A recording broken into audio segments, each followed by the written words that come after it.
Welcome, everyone. This is The Ends Justify the Memes, the show where the lowest of the low, that is the most wretched of wretched, and deplorable to end all deplorables.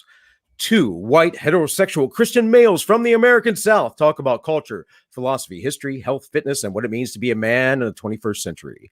I'll be your host, Bill, and this is my co-host and producer, Tank. And below today, we have the lovely and wonderful Aydin Paladin. So, crack hello. Yeah, and cheers, skull.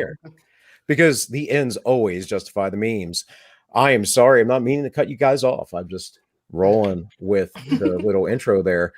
Anyways, thank you for being on the stream, Aydin. We have been chatting for 20 minutes now, and we were late and gay, guys. Sorry, late and gay. That's right. So if you guys don't know who Aydin is, you should, because she does very good dives into the culture through the lens of social science, and she goes through the actual academic literature. So her link to her YouTube's in the description. I don't know, Aydin, did you want me to put the Twitter in there or anything else? Is there any other links you would like us to have in there? The YouTube channel is good. If you really want to follow me on Twitter and you like the YouTube videos, all the links to all my other socials, email, and stuff like that are all on the YouTube channel. So that pretty much covers all of it. All right. Well, there you go. So simple as. Yes. So let's just well, hold on. I want to give a preface before we roll into memes to every viewer out there today. Now, you guys know me on this channel, or over on All Minus One. You know me. So, I like my beer, and we had a baby shower yesterday, which I told you when I was streaming the other day that we would have a baby shower. And then we decided to get the UFC fights because friends of my wife came in from out of town, and I made a bunch of food, and we ate and we drank, and everyone was merry. I also slept very little, and I started early before the show because I am hella hungover. But this is how we do in the South. This is how Mythbusters found that was the one cure for hangovers. Get drunk again. So, it is. Scientifically approved. Just ease this a little bit. I need to go back to sleep. That's the other thing. It's a dark, dreary, rainy day here in West Virginia right now. So it is a rare sunny day in the UK, which is about as odd of a thing as you can get. It's like unheard of. So I'm in your homeland, Aydin. I didn't realize this. I'm in your homeland. You're from the Eastern Panhandle? Well, it's a bit complicated. I was actually, as Tim Pool would say, who is obsessed with West Virginia anymore, which is because he lives around the corner. I mean, he lives in. He lives in. I know exactly where he lives. I think we all know where Tim Pool lives, and I don't mean that in a bad way. It's just that he always talks about it in a way that makes it clear that if you're from that area, you know around the area he's at. And it's funny because he lives in the county I grew up in, and he acts. Oh, really? Yeah, he acts like it's more based than it is. Not that it's not conservative, but I did grow up in Maryland and Washington. A lot of people, a lot of people who live there work in DC. Let me put it that way. So you get an idea of their politics. But I was born in Virginia in a really small town, and when I was a little kid, we moved to Fairmont, which is next to Morgantown, which is where the university is. And then I lived there until I was like 11. Then I moved to Baltimore when my parents split up. And it was a long time ago. Everything's copacetic now. Well, I mean, maybe with your parents. I'm just saying Baltimore. Oh, yeah, that was rough. You live on the north side where it's all nice, or were you? No. Okay. No, I did not. No, I mean, I didn't live like in the projects, but not far outside of them. Well, that's pretty much Baltimore, unless you're in the pretty much all of Baltimore. I lived in the sort of white trash area of Baltimore, such as it exists, the Bulmer Hun kind of people, and then I moved to Ohio for my undergraduate degree and back to WVU for my master's, and was working on my doc thesis there.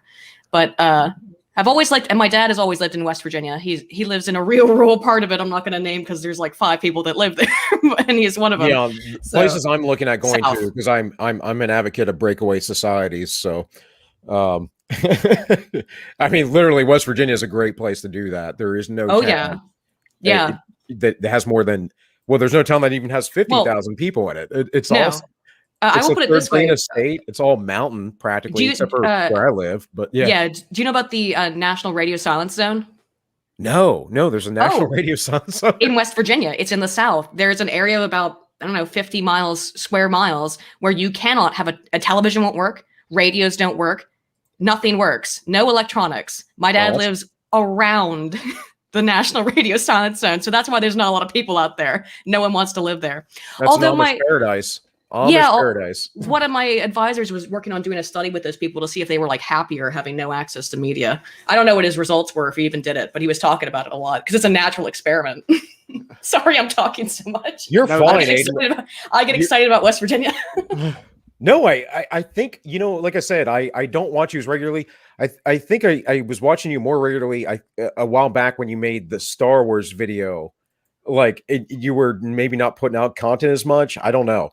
Oh, the last Star Wars video or movie that I don't acknowledge and will never see. But that was that was like maybe that's probably like a year and a half ago. I just did another video on Star Wars though. If you want to see. No, I did see that. I did. Okay. Well, I haven't watched it. I saw that you made the video. So I watched your video from the other Don't worry about it. They're long. Yeah, I know. But I do like that stuff. I mean, I'm of that proclivity, but it's one of those things that I understand too, that especially over in All-1, like here we try to have more fun, but over there, like I get into data a little bit. In fact, I've even used you and your videos on my show because you did such a great job on what was it, expressing how virtue signaling is tied to narcissism and the dark triad. Mm-hmm. So, I'm just fascinated by that because I'm a humanities guy. I'm a classical liberal arts kind of guy. I've always been artistic, creative. So that's just me. So I'm fascinated by these things and the human condition. Oh, well, me too. That's what it's all about. I want to understand people, and humanities and social science come at it from two different perspectives. And philosophy and sociology and all that stuff. Well, and so I view all that, and then I take it and also look at it through a religious lens as well, basically. In any case, man, Tank, let's do some memes, dude. You ready? Oh, okay. All right. Let's do some memes.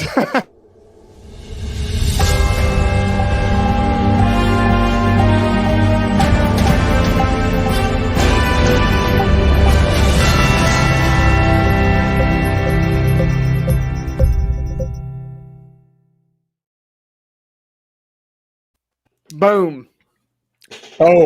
I did it right this time. This is like 3 streams or 4 streams in a row, brother. I'm getting good at this. You got production values. Yeah. Our production values with my computer screen on the screen share here is amazing, isn't it? It's just so you're in on the joke, Aydin. I always screw this up, playing the little meme cast sounder and then getting the meme up, and all I have to do is hit one button and I forget to hit it. I can barely do that. You're doing way better than me. The thing is, man, is like I know your struggle now that I started. So, Aydin, I was doing like pre-recorded videos. I don't really edit or anything, but still, I was doing pre-recorded, and I went to live streaming recently because of the preparation for my daughter being born. Oh yeah, and whatever else. And I was never live streaming on All-1, and I've been doing 2.5 hour live streams over there. And now I realize like in the moment what you got to do. But the thing is Tank just sits there. I'm like, what are you doing, man? You zoning out? Are you drooling on yourself? What are you doing, man? I'm hitting buttons. It's my job, damn. If we had a real it's studio, more than I could do, for real. Yeah. All right, guys. So the big news was the CDC says fully vaccinated people don't have to wear masks anymore, and unvaccinated people really don't give a. But they're choosing to wear a mask anyway. Well, I mean, it's what Joe Biden said. It's get vaccinated or wear a mask until you get vaccinated, which is not even a binary choice. There's no choice there whatsoever. That's just do this thing or else, I guess. Wait, I identify as non-binary, Aydin. I identify that way, so. Well, I respect that. Okay, I appreciate it. Just so we know, my pronouns are His Royal Majesty and Your Royal Majesty, which is funny because we had a troll come in because we kind of been using Sunday we've been trying to fill out the Sunday show, trying to figure it out because it's not always easy to get people on.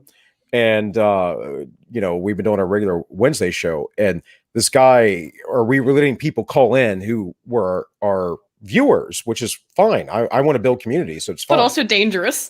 Dangerous, right? So we get this guy on a troll, and he was being a complete, whatever, jerk, more or less, right? And he starts going, "Oh, Your Majesty," blah blah blah blah blah, and I'm like, "Thank you for getting my pronouns right." Yeah, well, he's just trying to be respectful. Even trolls should respect pronouns. Yeah. Anyways, that was a long, convoluted, nonsensical, not funny way to explain that story. But that's what happens when you have a baby shower and a UFC fight back to back. That's all I'm saying. All right, Karen's right now. Wear my mask to signal my virtue. Remove my mask to show I'm vaccinated. And this has been a one of the most eye-opening things about this whole. Oh yeah.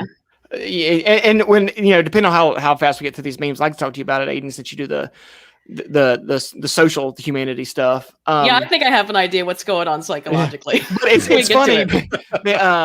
My sort of shtick, the one thing I know about that I talk about in the show is I studied Mao Zedong at the Cultural Revolution when I was in college, and I don't know if you're familiar with this book, but there's a book called Mao Cult. It's specifically about this sort of thing where it's all the ways people would signal their dedication to Chairman Mao. And so every time I see these things pop up, I just think we're having our own cultural revolution right now. So, so maybe we'll get into that later. Oh yeah, absolutely. What was I gonna say about this? Oh, did you see Alison Camerata crying on on air about not having to wear a mask? She's not gonna do it. So that was interesting. Who is this? Alison Camerata. Is she on? I know that name. I can't think of who she is off the top of my head. So, she's on CNN. Yeah, I just want to make sure. Well, that's why I don't know who it is off the top of my head. Well, I know. She and Cuomo are usually co-hosts. Oh, okay. I see. Yeah, okay. I don't watch legacy media. I think I don't blame you. Yeah, and she was crying because she didn't have to wear a mask anymore. She was tearing up about the idea of not having to wear a mask. Yeah, essentially, it was interesting. you know what, Aydin? I do remember. I did see a clip about that. Mm-hmm. Somebody covered it. Tim talked about it. Yeah. I watch him regularly. So yeah. To my audience's chagrin, I don't know why, but in any case, when people ask why I won't get vaccinated, I'm not a lab rat. mRNA is experimental. F you. I find it really odd. There hasn't been. I mean, we've seen some of it, but there hasn't been more of a backlash. Because to me, I mean, and I'm not saying don't get vaccinated. Keep for your channel's sake. I almost fired him. No, I mean, my statement on it for YouTube and for everybody is that do whatever your doctor says is right for you. If you have that's the thing that you should do. And don't worry about what Alison Camerata says, but the lab rat stuff, it is an experimental vaccine, and I'm surprised there hasn't been more backlash. I have seen some from the African American community saying, excuse me, Tuskegee, anyone? This is a little bit spooky. Right. Well, not saying it's Tuskegee, just saying it's a little scary. Right. There's no liability to it. And my thing is, yeah, I agree with your statements on this, Aydin. I 100%, I don't really care. What I try to do is bring to light, the reality, the logic of, oh, maybe there's reasons why people don't want to get this, like myself. And I think of the swine flu vaccine and the right. And that was all because one guy in the army had that, and then they ran it out. There wasn't really a pandemic, and there were, tens of thousands of people that had neurological damage afterwards. Mm-hmm. That doesn't mean that vaccines are bad. No. Right. Well, it's always, everything's always polemic, right? It's always black and white and tribal, divisive, whatever you want to say. So it's if you don't agree with this thing, then you must be one of those crazy conspiracy theorists. Oh, right? Of course. Well, yes, I am that crazy conspiracy. Well, I am a crazy conspiracy theorist too. Yes, but only because they talk about their conspiracies openly. That's the only reason. Yeah. It's already theories at this point. It's just right observation of the obvious. Well, it's a shorthand. Humans work off of mostly cognitive heuristics and heuristic processing, and because of that, we look for shorthand excuses. Oh, you don't agree with this one thing, and you have X political ideology. Therefore, these two things are related in some way. It allows us to make really quick snap judgments about other people as a whole, or about ideas as a whole, based on nothing more than tribalistic intergroup psychology. Aydin, there's a great book that I can't think of the name of or the author of about heuristics. That's the whole entire book. It's a very user friendly. It has like a yellow cover on it. Do you know what I'm talking about? I can Google Maybe it not. if I've seen it. No, I mean it's for a layman. It's for a layman. Oh. But I wouldn't know. The doctor, I mean, he's a cognitive psychologist. I just can't remember his name off the top of my head. Well, there's lots of books that deal with it. I wouldn't know it off the top of my head. I mean, like if you mention it, I'm sure I would. It was easy for the audience if they wanted to read a little bit into that's not too complicated, you know. All a heuristic is, though, if anyone just who isn't aware, all a heuristic is that it's a natural part of our evolutionary psychology. Whereas, in caveman times, you see a stick in the grass. Is it Gutsman in the is that I'm thinking of? Gutsman? Is that right? Oh man, the name sounds really familiar, and I've read some of his research, but I don't know if that's I don't see anything on and it doesn't ring a bell. But so yeah, it's if you see a stick in the grass, your natural evolutionary proclivity is to be cautious or to step back because it could be a snake. And so heuristics work in the same way, where it's not always a fear response, but we have very quick connections between ideas in our head that we make out of self-preservation or out of well-being and just trying to make the best decisions in the moment. But they're not always correct. Probably the most infamous example, I guess, is the implicit associations test. If you've ever seen that thing that a lot of people will bring up to say so-and-so is racist because of this implicit associations test, which flashes images really quickly on the screen of faces of black and white people. And it asks you to quickly press a button about it'll say I don't know, virtuous. And it'll show you a picture of a black person or a white person. And based on the speed of your response, the test determines if you have a quick heuristic proclivity to say white people are more likely to be virtuous rather than black people. It's not a good test, by the way. It's I would say very close to junk science. But that is junk science. It's pseudoscience. That's all framing. The test is framing. There's no control to that. Well, right. So how do you control for that? You know. Well, control for what? The issue with it mostly is I'm saying they come in, they make the study based on their conclusion already. I mean, as far as I'm concerned, you have to do that though. When you go into any field of study, you make a hypothesis. You have to come in with a directional level. I mean, you can have a non-directional hypothesis, but generally speaking, it's not a good idea. The my reasoning why, and I think the reasoning why anyone who's being intellectually honest would say that people respond faster to the races of people that is their own race, is because that's the race of our family usually and our parents. And when they've conducted tests of the IAT on people who are from adoptive families of different parents of a different race, they don't find the same effects. Well, right. Well, that makes sense. I hadn't heard that before, so I'm actually glad you pointed that out. But we know too, that everybody prefers their in-group. There are plenty of studies, just plain studies. Everybody prefers their in-groups except for the modern progressive liberal, whatever you want to call them. But they still prefer their in-group. Yeah. It's just that their in-group has a rainbow flag. Their in-group has a black power fist.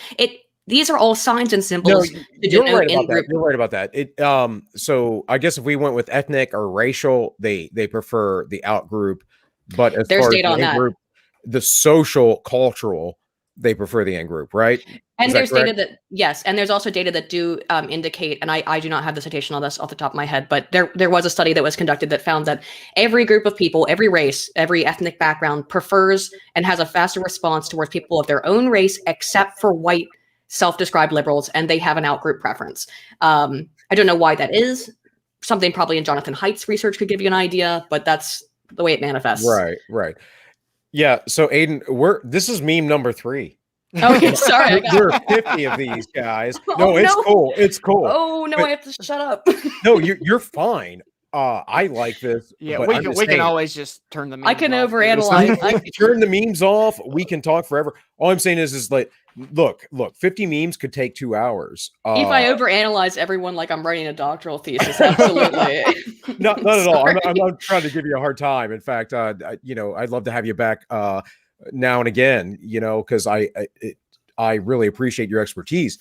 But yeah, like we do bring up memes to talk about the memes. And speaking of this meme, I was thinking about the thing. I tanked the thing that you brought up about this whole question about and before about Alison Camerata crying. I found the citation for that, but we can get to that later about why people don't want to take off the mask. I just found the citation. We'll pull it up later, though. I put a pin in it. That's the key there, Aydin, because if we get through the memes, then we can have a lot more open discussion. All right, got it. Right? No, Let's I mean go. it's fine. This happens with everybody, and this is the show, so it's cool. we're a rabbit hole show, as we like to call it, right? So mind your own fucking business. You'll be able to grow the fuck up and act like a decent fucking human being. I'm sorry, Lord, but I know it's Sunday, but you know. The way it was bleeped. So I've seen this a lot recently where people would say, oh, you know, if they say that people without, you know, people that are vaccinated don't have to wear masks, then how do I know if you're vaccinated or not? And of course, this is the right conclusion, this meme. But it's sort of a weird thing because do these people not think that, well, one, were they ever under the assumption that everyone was going to get this vaccine? That's ridiculous. Yeah, I guess that was the expectation. Yeah, that and like, have you ever been around humans ever? Like they don't, you know, constantly move in a specific kind of herd like that, especially outside of certain, you know, regional areas. So yeah, it's really weird to me that people are just now dawned on the fact that, oh, someone might figure out a way to like skirt this law. Well, no shit. Like everyone skirts every law. Like why what's new about this? Yeah, as soon as they announced these vaccine passports, people were printing them out and they were indistinguishable. Also, asking someone about their medical history is a HIPAA violation. Yeah, I was wondering how this was going to work out. Well, it's going to work out whatever way the authoritarians decide it's going to work out. I mean, really, in the end. They want to remove the HIPAA violation laws so that colleges and employers can ask you about your medical history. Well, it'll be some sort of very unnuanced, particular, like zigzaggy way that they get there. As far as like any sort of regulation to violate HIPAA law. Of course. You know, as it always is. Right. I mean, I know this. My background's military. I worked, we didn't talk about this before the stream. So just to let you know, right. Military, I worked in a jail for 13 years. I've done private security. So, yeah, like I have been around medical, you know, I've worked in hospitals, been around medical situations within all of that. Yeah, HIPAA is something pretty serious that we're not taking serious at all right now. Not that I want the federal government to regulate those kind of things either, but yeah, but that's a whole another argument. But in any case, speaking of HIPAA and federal government regulations, so it's mandatory that people use your product. That doesn't seem right. Pharmaceutical companies rolling in that money, rolling in it. Just loving it. Right? Is there any other product on Earth that you are required to buy? You're required to buy it, and they're not liable for the reaction to it. Any damages? Nope, they're off scot-free. That's very novel. If people don't get it, that's very unusual. Yeah. It's creepy if you're a thinking person. That's all I have to say. And speaking of creepy, old Pisaki. Oh, I saw this. Yeah.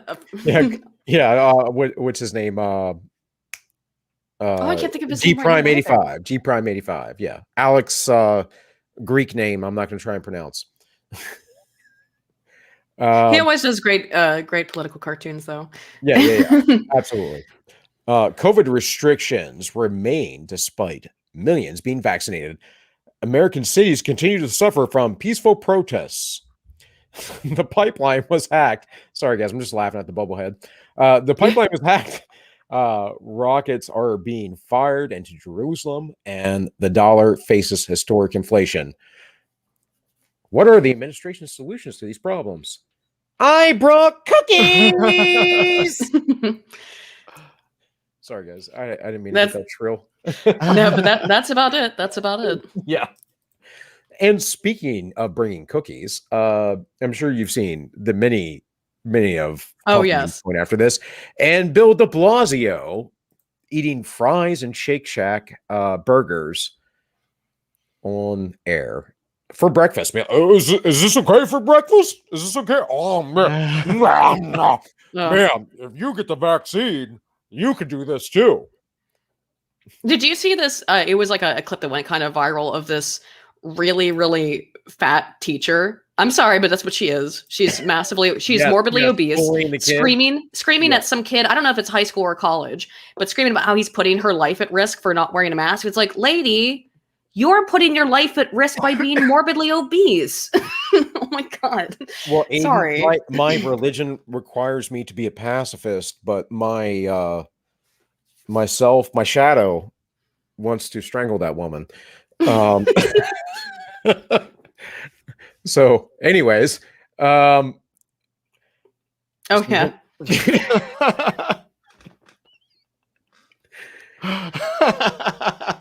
Nothing more needs to be said, right? No, I mean, you could get into mask efficacy, which is always an issue you weren't allowed to talk about, but that does also kind of highlight these tinfoil comparison.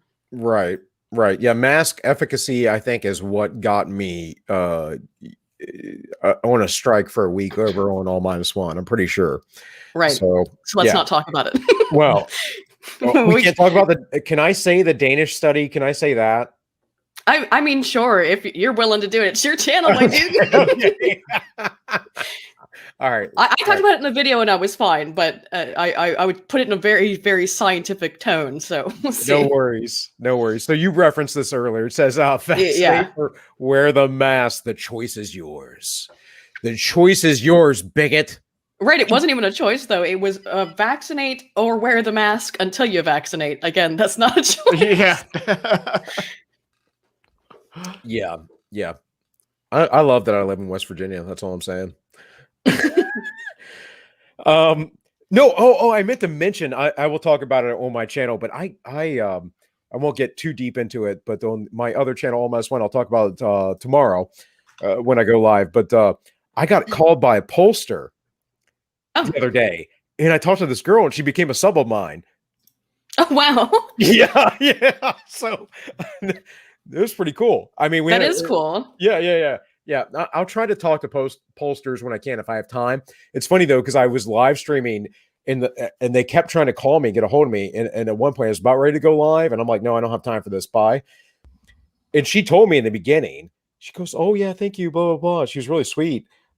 She's like, "Yeah, I might like call like 100 people, but only like one picks up." And I'm like, "Yeah, I understand. Like right now, I'm free. I'm not busy. I'm sitting outside chilling, catching some sun, you know." So, but she is now a sub of All-1. So very cool. Yeah. Is it Holly? Is that who you're talking about? Would you say, Tank? Is it Holly? No, not Holly. No, this just happened the other day. Okay. What was it? Friday, right? Okay. I'm still mixed up. Like Friday or Saturday has bleeded into today right now. Trying to get this, you know. Aydin, I hope you come back. I hope I. Oh, sure. You gotta show up on a day that I'm hungover. Yeah. Right. Crap. So, anyways, guys, this is what Biden actually said. That was the point. Anyways, like, it's not really a meme. Okay. But you know, he's a meme. It counts. Well, that's true. Walking for sure. But this, How to Ruin a Country in 100 Days, starring Joe Biden, Kamala Harris, directed by Xi Jinping. Sure, doing a great job so far. I mean, seems about right. Yeah, I mean, the job's fantastic. When your voting strategy is anyone but the other guy. Sexual assault and Russian collusion, laptop scandal, possible election interference, thousands of jobs lost after ending fracking, cost of living, gas prices inflated, economy tanking, tax increases. This is fine. Orange man gone. I mean, from the tribalistic perspective, I do think this is how a lot of people on the left think. And you can hear them talk about it like how it's basically as long as we win in numbers, then nothing else matters. It's okay to lie to people. It's okay to say half truths, as long as we get our political goals. And I don't know if it's actually hitting home to people who were politically ignorant, who went along with the Orange Man bad thing, because the news isn't reporting on it anymore. Right. Yeah. There's no constant every day Orange Man bad. There's no actual, unless you actually watch the news and pay attention to the news. Nobody knows about this stuff happening with Biden. I think you're right about that, Aydin. Plus, like, I'm sure you're very well aware of the political tribe study and showing. Oh, yeah. I'm not saying that was the most accurate study per se, but I do believe that the findings were very relevant, and that the active left is very small. Most people are disenfranchised; they just don't care. And I don't like how they classify the right in many ways, like the shades of right or whatever. So, but either way, the right isn't super active. But I think a lot of people are waking up. I think what I'm seeing, at least since the election, is that a lot of people are maybe coming around to things. And I always say, like, people that criticize certain folks that are YouTubers that are bigger, like Tim Pool, they're not realizing that regardless of what you think of Tim Pool's total politics, Tim's not an enemy in any way, shape, or form, really. No. If you watch him, and what he's doing is he brings in normies. He really does.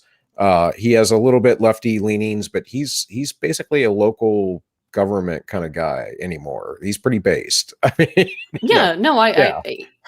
Tim does a good job. I generally approve of what he's doing. I know people get mad at him because I get irritated with Tim all the time. So do I, all the time. I think everybody does, though. I think because he flip flops on stuff. I don't think he even is cogent of that, because I think he does.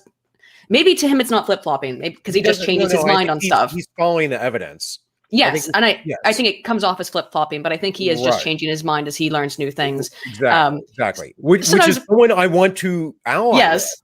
Yeah? Yes, that's a good thing to do. It is a good thing to sometimes change your mind when presented with new data. Exactly. So. Anyways, oh man, Aydin, I'm glad you're on, even though I'm not in the best state of mind. But oh, that's okay. I feel like we could be besties today. It's like me and Don. Me and Don. We can paint each other's toenails. Yeah, right. You want to do my nails? Someone would watch that stream though, and not the people you want to watch. We might put that on. We could put that on Twitch.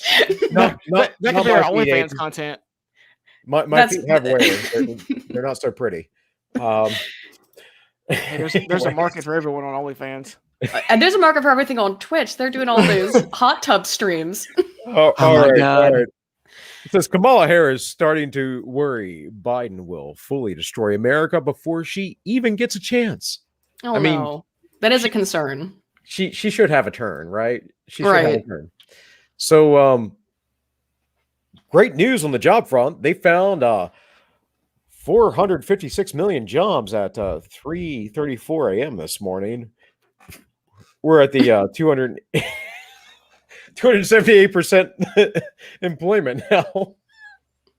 That's how it works, right? Well, I mean, yeah. I mean, look. I mean, oh my God! I don't make the memes. I only mime them, but I do take the time to navigate a nice narrative within the memes. I try to, at least. Anyways, you guys know nothing need to be said about that one for sure. Right. That one's self-evident. Well, if you want to see some self-evidence, hey guys, my dad said the rule is you can't take off your mask if you don't get the shot. Is that Gavin McInnes? I know it's not. It kind of looks like him a little bit. No, that's Hunter Biden. It is Hunter Biden? Yeah. I couldn't tell with the shades. Oh my God. You've never seen this picture before? You don't I have.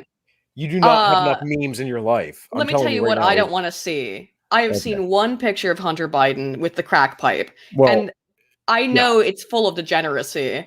It is. I know what his junk looks like. I don't want to know what Hunter Biden's junk looks like. I didn't either, but I found out. I actively tried to avoid that shit. Oh my god. Without those shades, he threw me off. I thought it was Gavin McInnes for a second. I'm sorry, Gavin. I feel bad now. Don't do that to Gavin. Gavin's great. Pipelines. Pipes and lines?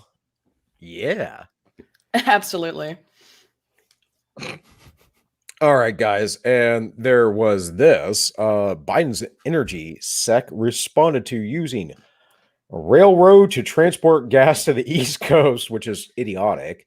Well, I mean, you can do it to some degree, but it's not going to get there in time. We are looking into that, but nothing compares to pipelines for transporting oil. Is this a real thing she said? The president was to cancel the Keystone Pipeline. Is this a real thing that she said? I didn't fact check the meme. I have to be honest. If she did, sometimes I do, but we try not to fact check memes here. If she did, that's unbelievably hilarious. I wouldn't be shocked. I would not be shocked, but she probably did. No, here's the thing, Aydin. I wouldn't be shocked at all. Here's the thing. I literally go through hundreds, thousands of memes every week. And if I do fact check one, like 90% of the time, it is correct. Usually. It is correct, or it's just barely off. Right. I mean, but that's right-wing memes. If I go left-wing memes, that's a whole nother thing. Oh my God, it's real. What's real? Yeah, that meme. Biden. It's on Fox News. Biden energy sec says pipe is best way to transport fuel. Sparks backlash regarding Keystone XL. There you go, guys. Real time fact checking by and it's on Yahoo Paladin. News, SP Global. Yeah, it's on several different websites, not just Fox News. But yikes. There you go, guys. Intellectual big brain. Aydin Paladin brought it to you. The power of Google. All right. So, speaking of which, but his tweets are nice.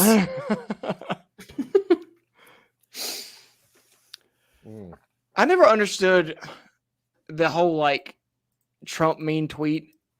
This is what I hate the most about the politics for the last 6 years or so.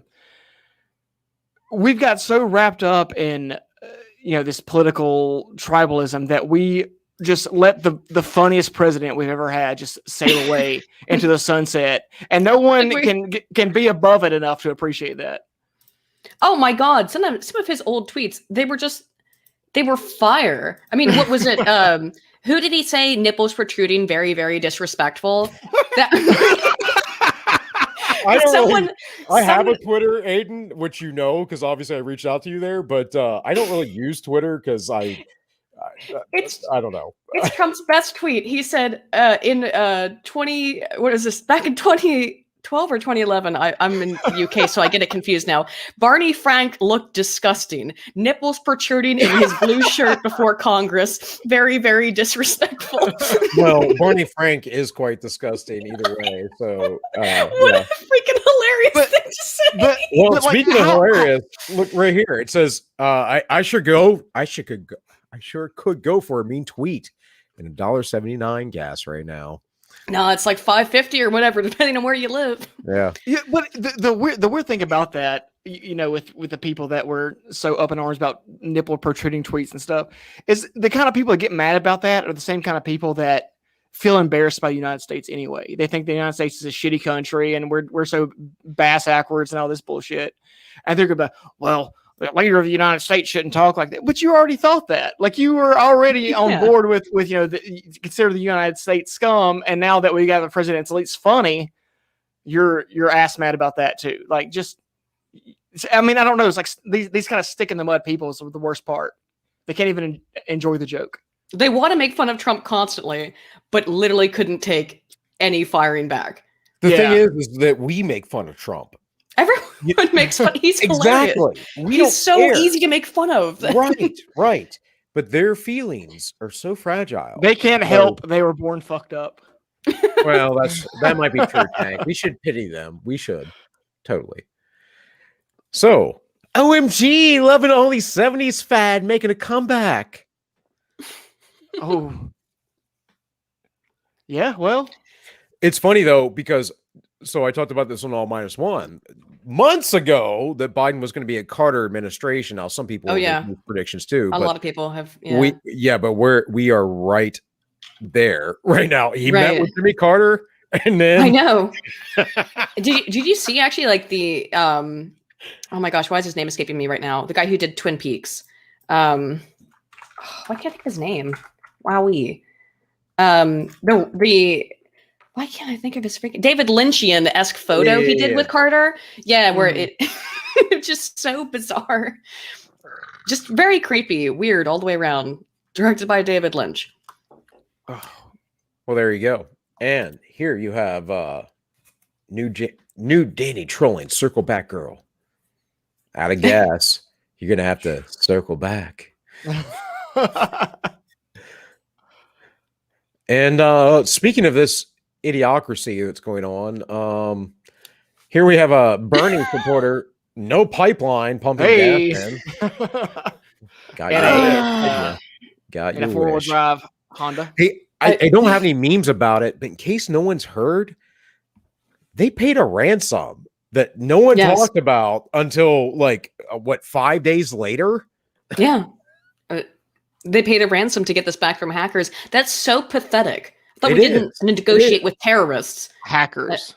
And by the way, this image should have Curb Your Enthusiasm music playing over it. But I don't have very many. Don't play that music. It is so incredibly copyrighted. Don't play that Curb Your Enthusiasm music. Just imagine it in your head. Have you found out the hard way? Oh, yes. Curb Your Enthusiasm theme song is one of the instant ones. This is actually more appropriate. Oh, wow. This pump was designed exclusively for her. To be fair, that looks photoshopped, the Biden-Harris sticker, but... yeah, it is. It looks pretty photoshopped on. Either way, she's wearing a mask. Memes. So. And also, it's got a bag on the pump, so it doesn't work. It's out of service, right? Some people around here have been pulling up and just grabbing it and pumping it through the bag. Because I think they put the bag on when it gets low, but not when it's like completely out. So I know of at least one person IRL that's done this. Look, Aydin, you can fact check those memes, but they're still going to meme. All right, they're going to meme all day long. Sorry, I do social science. I'm all like fact checking your memes. It's fine. Welp, we've had a pretty good run, Earth. Maybe it's time to wrap it up. Wowee. I don't have anything else to say about that. I don't think everyone's stupid, and I think stupid people have the right to manifest their own destiny, if you would. But it never ceases to amaze me how stupid people can be. You know? I hope it's a meme. I hope it was for the photo op. I really do. I deeply. All right. Well, here's a meme. I'll get your spirits up, I hope. When gas prices go over $4 a gallon. That's it. That's creative, at least. Oh, you're not going to fact check this one? I don't know. I'm not a propulsion expert. I'm not a propulsion expert. What's his name from MythBusters or I don't know, like oh shoot, I can't think of anyone's name on YouTube right now. The people who do all the science experiments. Crap. Whatever. My brain's not working on that. It's like I can only think about one thing. It's the laser guy. He's awesome. That young kid. He's like 23 or something, 24 maybe. He does lasers. I watch these guys all the time, and I can't think of their names now. I know. Well, I have an excuse because I had an awesome baby shower and UFC. Oh, yeah. Are you having any? It was the first time we've had people over today. Oh no, not at all. I'm having side effects from this a little bit though. So guys, I don't think I'm going to be sloppy on the stream or anything. I hope not. William It'll be time to go then. It'll be time to go. It took my brain like 5 minutes to fire on it, but William Osmond would do crazy crap like that. So okay, sorry, unrelated. Just so you know, since you're bringing up scientific references and all, I wanted everyone to understand that you can get gas for just under $2 at Taco Bell. And you sure can. Yeah, and that's important because inflation is coming. Oh, my boy Ron Paul, he told us and we didn't listen. He's the man. But right now, let's get our terms correct because I really do think the battle over language is important. So let's call it what it is, and call it Bidenflation. You know, Bidenflation. I mean, I know it started under Trump people, but come on. Well, it started under Trump because of the lockdowns. It started under Trump because of the Federal Reserve, and no one had any reins over the Federal Reserve. Well, which brings me back. How about we audit the Fed? How about that? Right. Sorry. Whoops.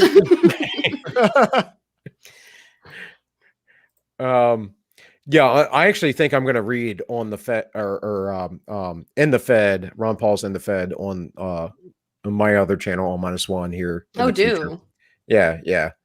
Because it's a great book. It's and Ron Paul is a well, all of his books are good, but he's not an overly complicated author. He just kind of gives you the facts. No, he just tells you what's up. Yeah. Which I actually find refreshing. I do too. Like, go ring. Maybe I will get sloppy.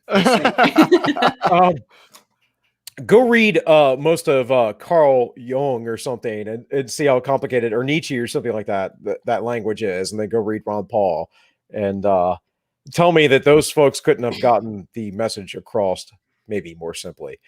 Well, I'll tell you, real quick aside on that, I whenever I'm doing like a research deep dive, I get really irritated when I accidentally come across a study that's more critical cultural, more qualitative, because they want to wax poetic and use a bunch of big verbose language. When I'm reading a hard quant study, it's 2 pages. Here's what we're doing. Here's the procedure. Here's the results. The end. I just want to know the math and the results and nothing else. I don't care about your opinion so much. Well, Aydin, we're over halfway there. How long are you willing to stay with us today? I'm fine. Okay, I'm fine for whatever. We usually do 2 hours, so that's all I'm asking, really. But we can go over. We can talk about some of those things because I actually am really interested in your research method for making your videos. I hate video editing myself, so I'm kind of like, I don't want to do it. Well, how about we cut off the memes at the top of the hour and we'll just go from there. You do whatever you like. I'm free for the evening. I just have all I'm going to do is go upstairs and do more research. Yeah, brother, I can literally see the light at the end of the tunnel. All right, damn it. All right, damn it. Damn it. At 50 or at 28. I think we're probably good. You didn't get to see this, unfortunately, but I'm actually wearing Ranger panties today. What? Yeah. What? What? Bill knows. He's wearing Silkies. Yeah. That's what they're called.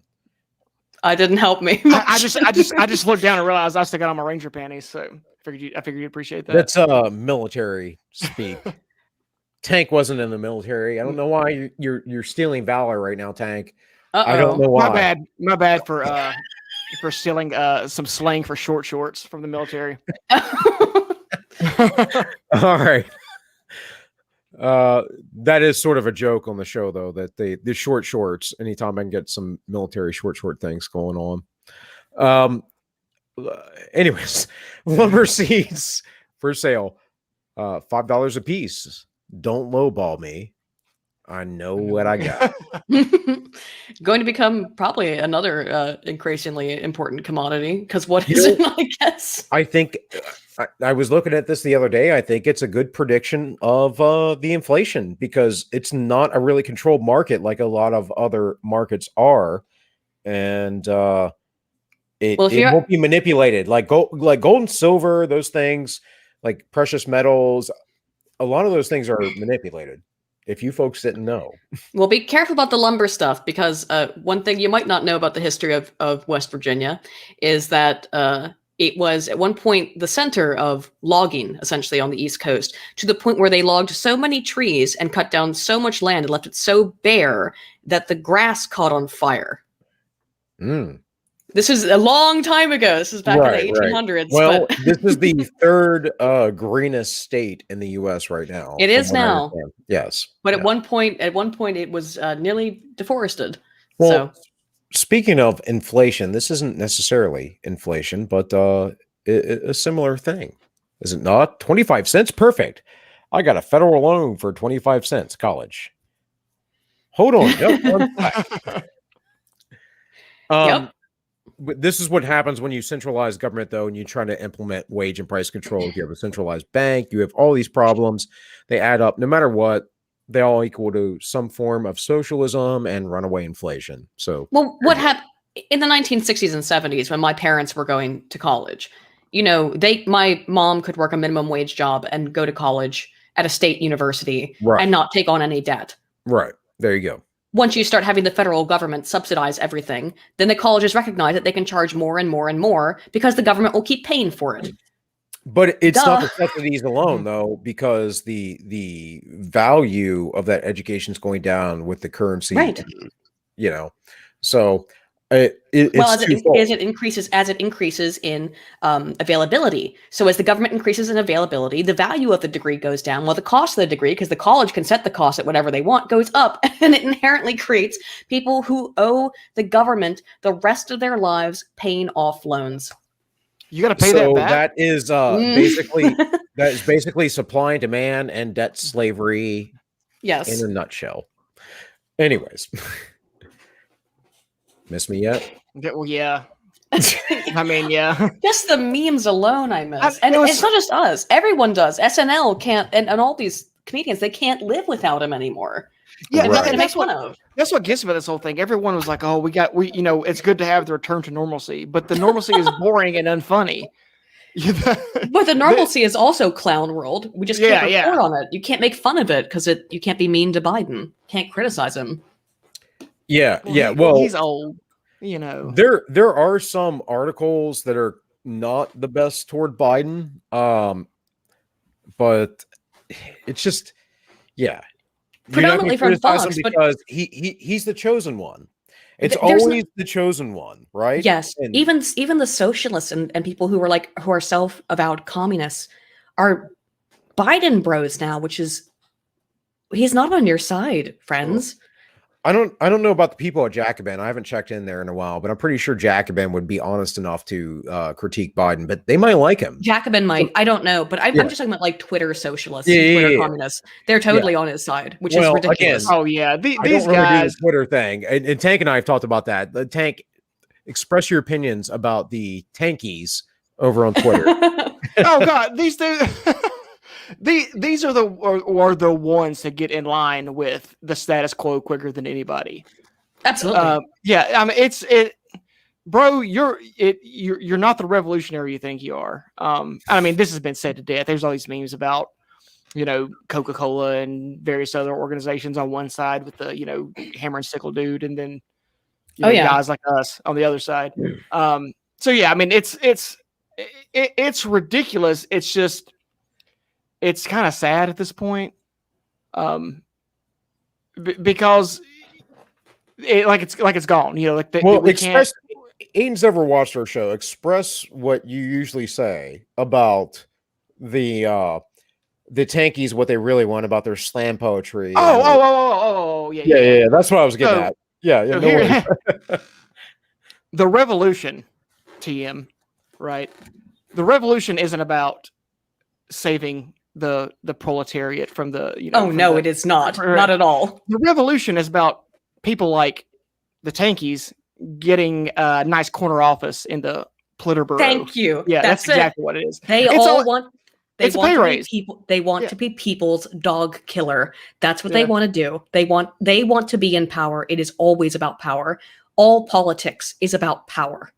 There you go. There you go, guys. I say it all the time. That's what it is, right? I don't know. Let's keep moving. We could save 20 to 40% on or more on everything by switching back to Trump. Just saying. Well, I do love that picture of Trump. So good. So good. What were you going to say, Aiden? You were like, well, Oh, no. I just love that picture of Trump. I forgot what I was saying before. I got distracted by this meme. Maybe it'll spur memories. Well, yeah, no, we wouldn't. Obviously, I mean, things are going great right now. Everything, as we looked at in an earlier meme, things are going just great. Oh, you mean like this? Oh, yeah.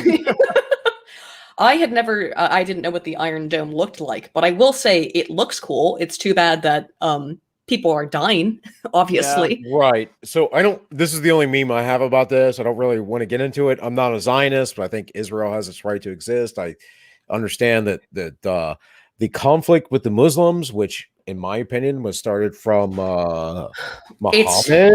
It's extremely complicated, and not even in the Temple way. It is actually a really complicated issue. It is. We did kind of steal their land after World War II. It was their land for like 1,000 years. I understand their grievances on both sides. Israel has the right to exist, I believe, as well. But I understand. UN government, Aydin, decided that Israel would exist. So there you go. Right, the world government decided it, so we should just take at the same time, they land. condemn them all the time. I don't understand why.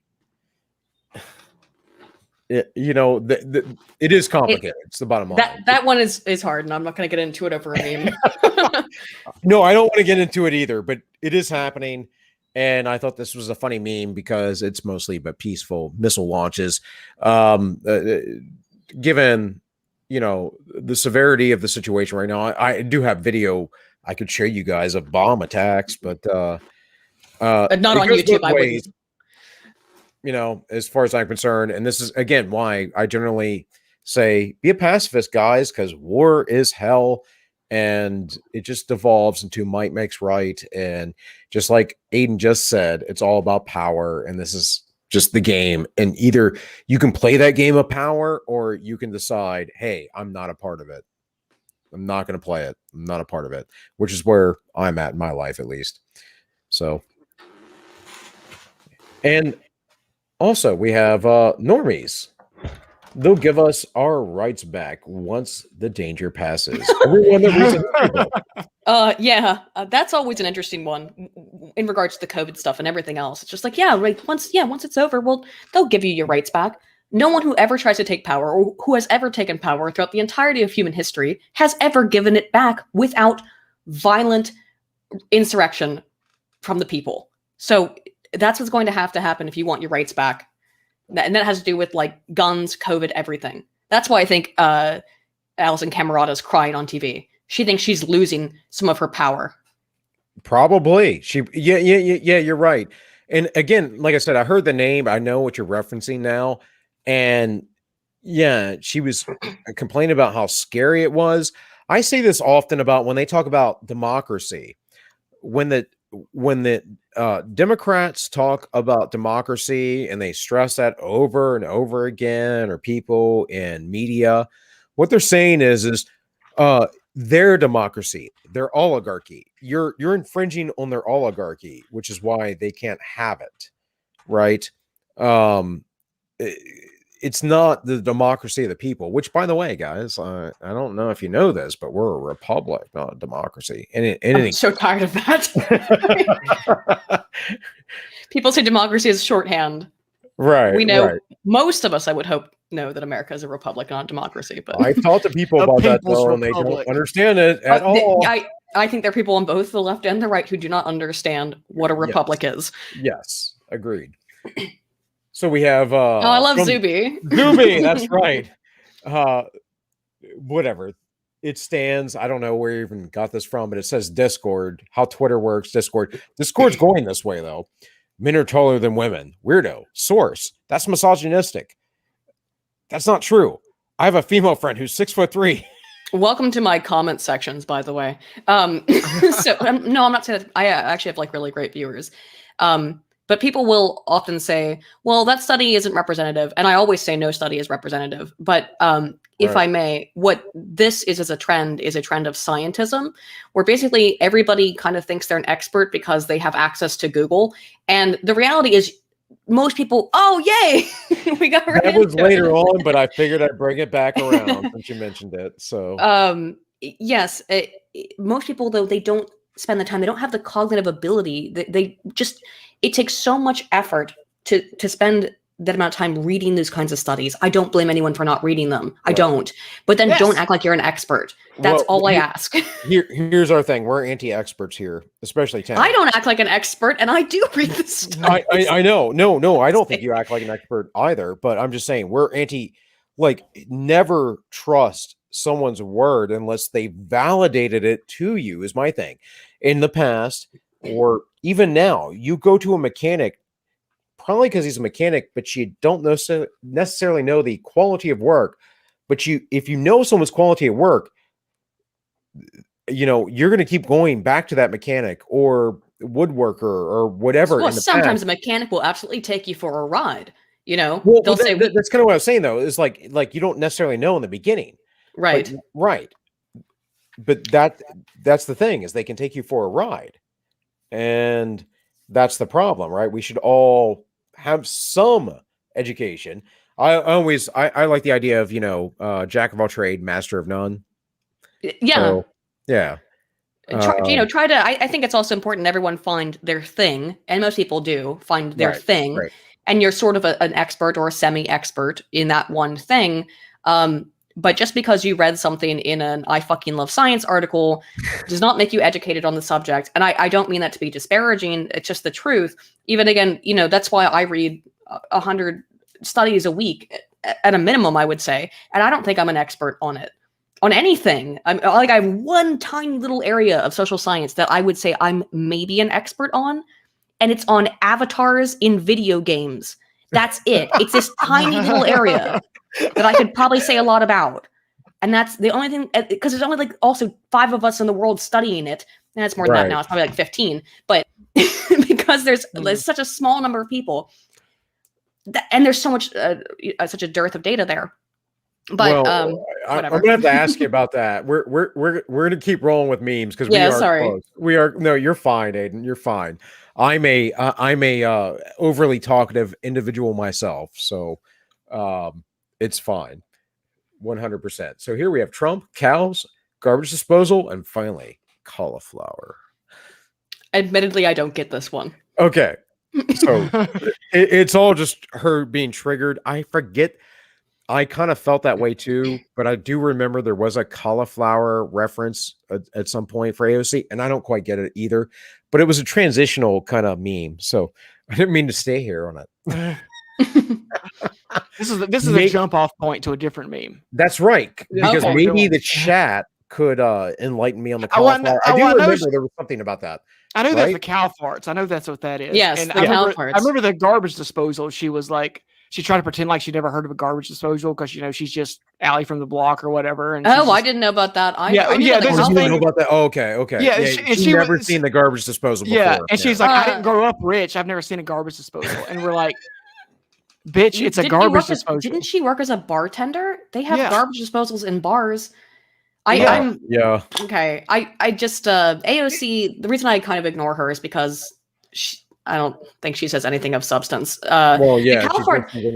just make fun of her. The CalFarts thing is fascinating though, because that's a topic that flip flops every 5 years as to whether or not it's actually contributing to greenhouse gases. Because I said something about it a couple years ago, and people were like, "Nobody says that cow farts contribute to greenhouse gases." But yeah, they do all the time. They say that. Yeah, right. By the way, folks, I had someone left over some Mike's hard lemonade, so I've devolved to that. As a woman, I'm completely allowed to like Mike's hard lemonade. Oh, she said, but I'm giving up my masculinity card right now in this moment. I figure though by 8 p.m. tonight, I don't sleep, so that's another thing. Anyone who watches the show regularly, I don't sleep well. Osis has delivered. He said that she said cauliflower represented colonialism. People should grow yucca plants and indigenous. Oh, I do. Yes, I vaguely recall this now. Oh my gosh. Okay. Yes. See. Oh, okay. Let's keep moving. All I was going to say though, I need to pass out.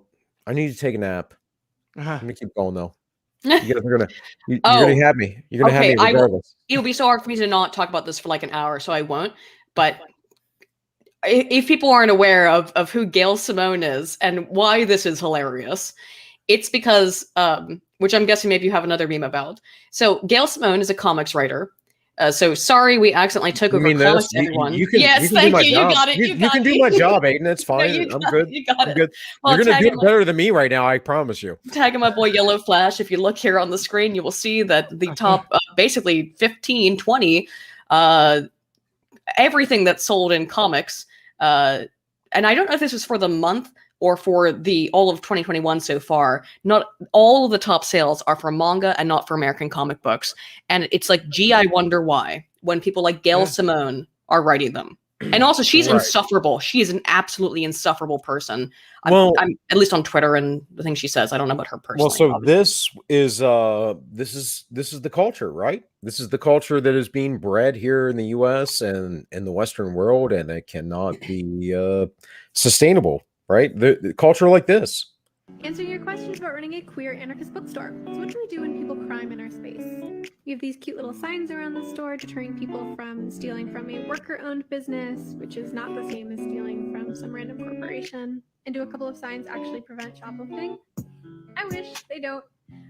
We have a pretty high theft rate in Firestorm, and we've talked about various ways we could mitigate this, from keeping a closer eye on people when they're in the store, having a little peepee thing at the door when people leave. And we've decided it's just not worth the probability that it would make people feel unwelcome or policed in our space. If it's really blatant, occasionally one of my coworkers will like very nicely call someone out, and they will usually return the items if that happens. Ultimately, we would rather lose money than risk someone's life by involving the cops. Property can be replaced, people cannot. Now, last year, someone did actually break into our store when we were closed, and I'll make a video on how we handled that. Working out great for you financially, I'm sure. Right. So where I lived in Baltimore, there was a communist coffee store called Red Emma's, because of course there was.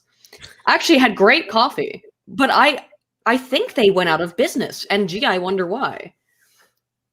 Well, no, I think they are in business. Hold on, they had to you mean move. a communist was a capitalist and opened up a coffee shop? What? Yes, a communist was a capitalist, opened up a coffee shop slash bookstore.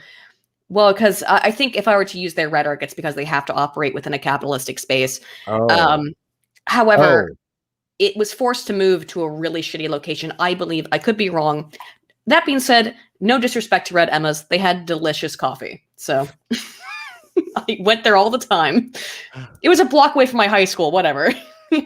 Well, there you go. It's like, but I mean, the whole thing of this is like, okay, I mean, I'm sympathetic to the anarcho-capitalist. I think that they're utopian, just like communists are. But, absolutely. Right. But I'm sympathetic to the ideas of that. The real issue is scaling. Like, that's the real issue. We don't have enough representation. We're overscaled. These people don't care. They have too much power, too much authority for the majority of folks. And once you scale up so far, there's no accountability. Dunbar's number, you know, that thing. I'm not saying that Dunbar's number is the cap. What I'm saying is that we are well beyond his number, aren't we? So probably. Yeah. And unfortunately for this small business, they're going to go out if they keep these practices, because if people know that there's not going to be any accountability for them for stealing from your bookstore, what's preventing them?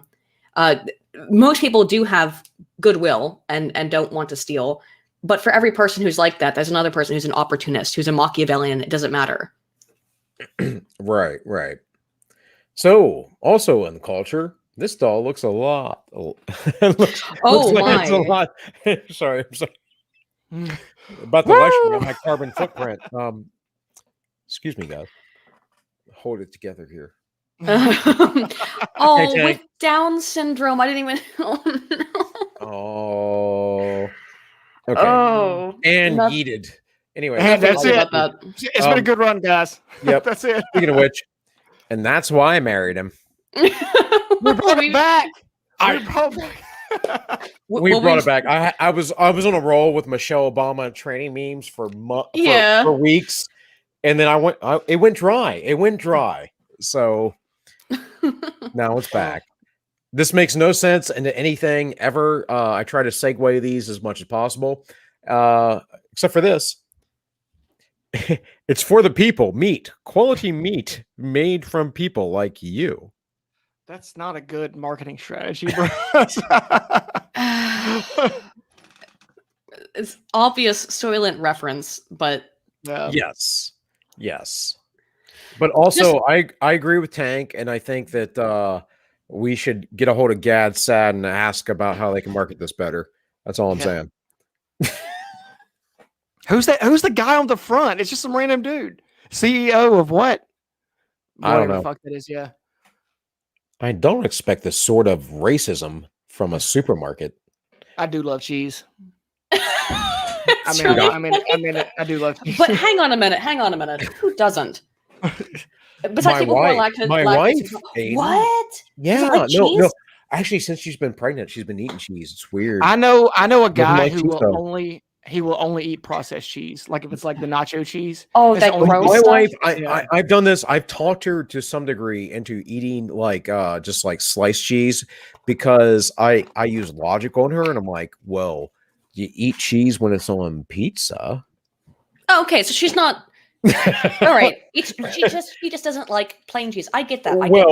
It's how sort of, I people get it, articulate but- things. She's like, I don't like cheese. It's like, yes, you do. You just don't like it this way or that way. There are ways to prepare it, right? Oh yeah. Yeah.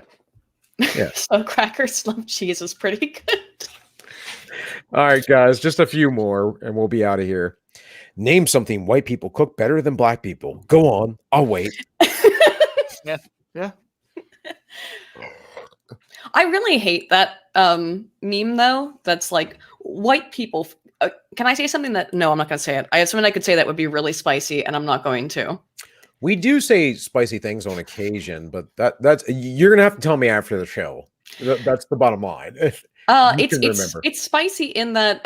All right, I'll allude to it. Okay. There's a lot of tweets and like things that have been said about how white people don't know how to cook. White people don't put any seasonings on anything. Right. Yeah. And it's usually from black people or brown people, BIPOC people, who I don't think have a lot of actual experience with white people's cooking outside of cafeterias.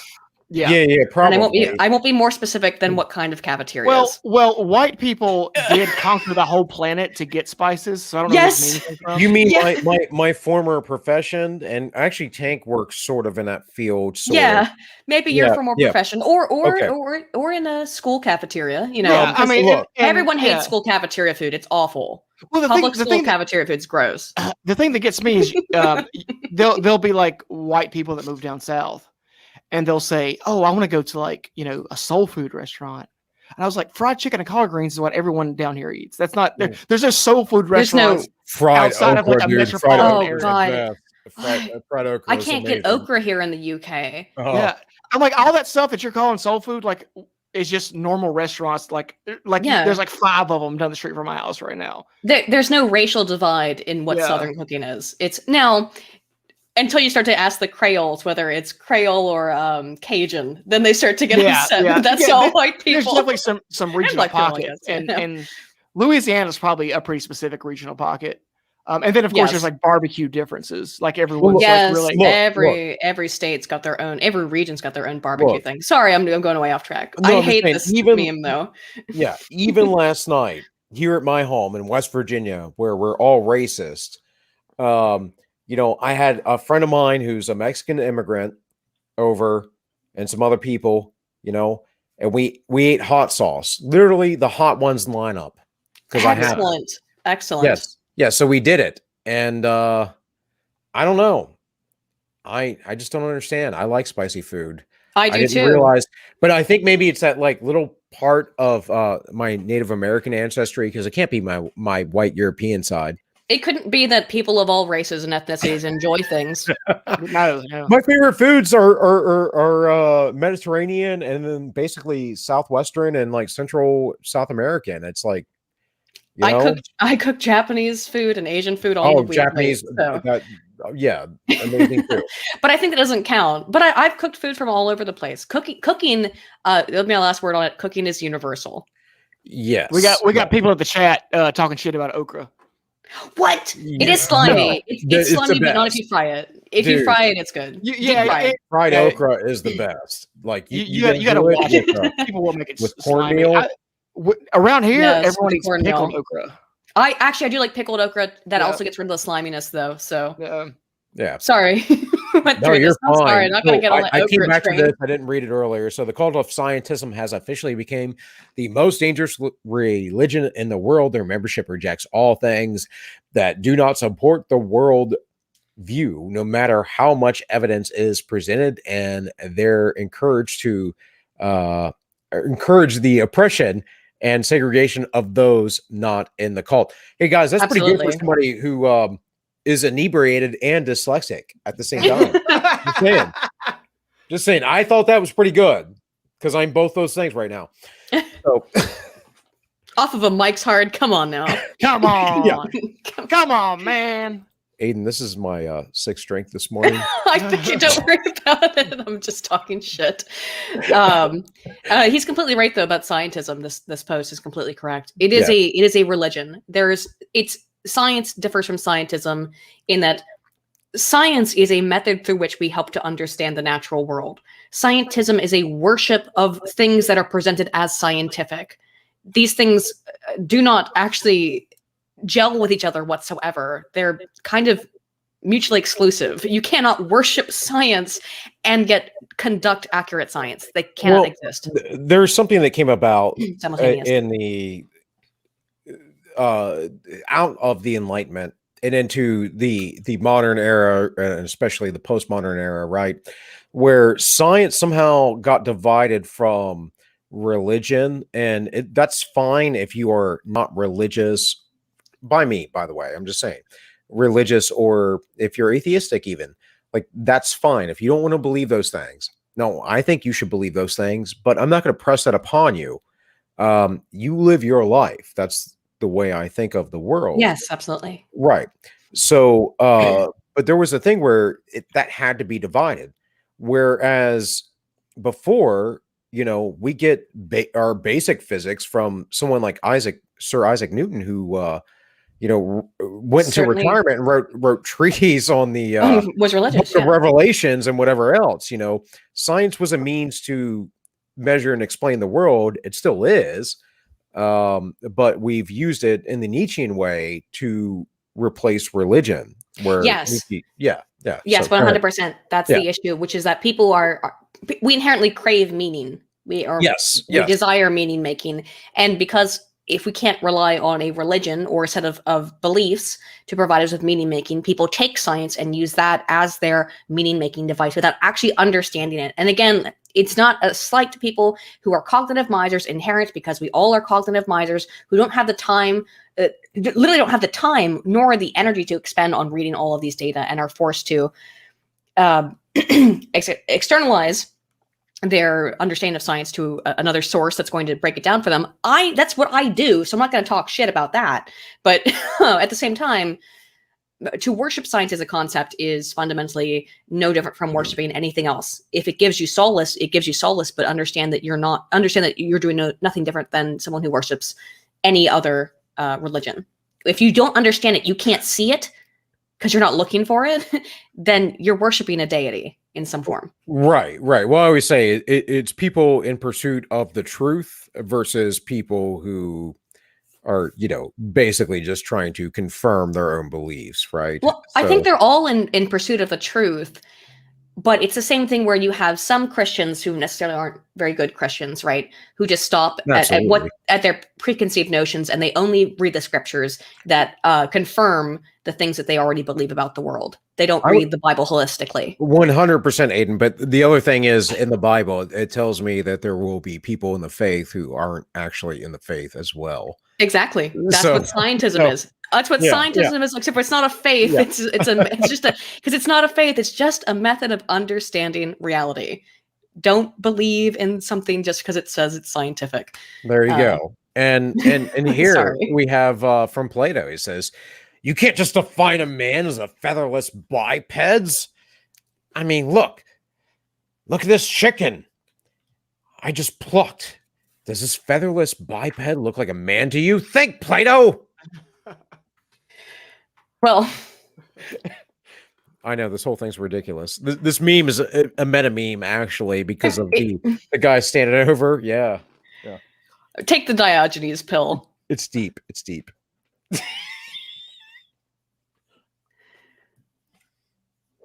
Anyways, we also have this. Truth sounds like hate to those who hate the truth. Which is kind of, Yeah, that's kind of what I just said. It's always about seeking the truth. And for me, the truth is the highest principle, right? Right. Yeah. Yes. So, and if you dissonance forces us to act this way. Cognitive dissonance is a natural psychological phenomenon that causes us to react very negatively to information that contradicts that which we have already espoused or which we hold. And so therefore, yes, it seems hateful to hear information that contradicts the beliefs that we hold. It does seem hateful. It actually causes psychological harm to be faced with information that contradicts what we believe. but in my opinion, from a religious perspective, it's actually love, right? Because I'm trying to help or protect somebody. I'm trying to encourage them to be better. I'm trying to make their position in life increased. So, well, I understand. I appreciate and understand that stance. Right, For right. me, it's just data are. They just are. There you go. There you go. So I'm sorry if it hurts your feelings. I am sorry, but I can't change the data. They just Right. exist. Right. Well, data R is data R, and here is some data that is R. Oh, boy, Ricky. You're all wrong. The Earth isn't flat around. It's effed. Very words of wisdom from Ricky as always. All right, Tate. That was the Memecast News, buddy. Oh, look at that there.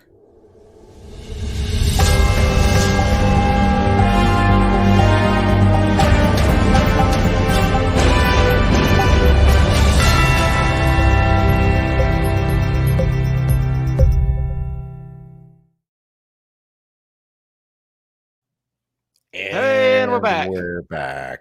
We are Yes. back. As I was saying, sorry I made you go so over time. No, It's fine. This is actually standard, but not for 50 memes. This is more like a 70 or 80 meme show. Oh, shoot. Yeah. But it's yeah. okay. Yeah. It doesn't matter what we talk about on this show. I always have a citation for something.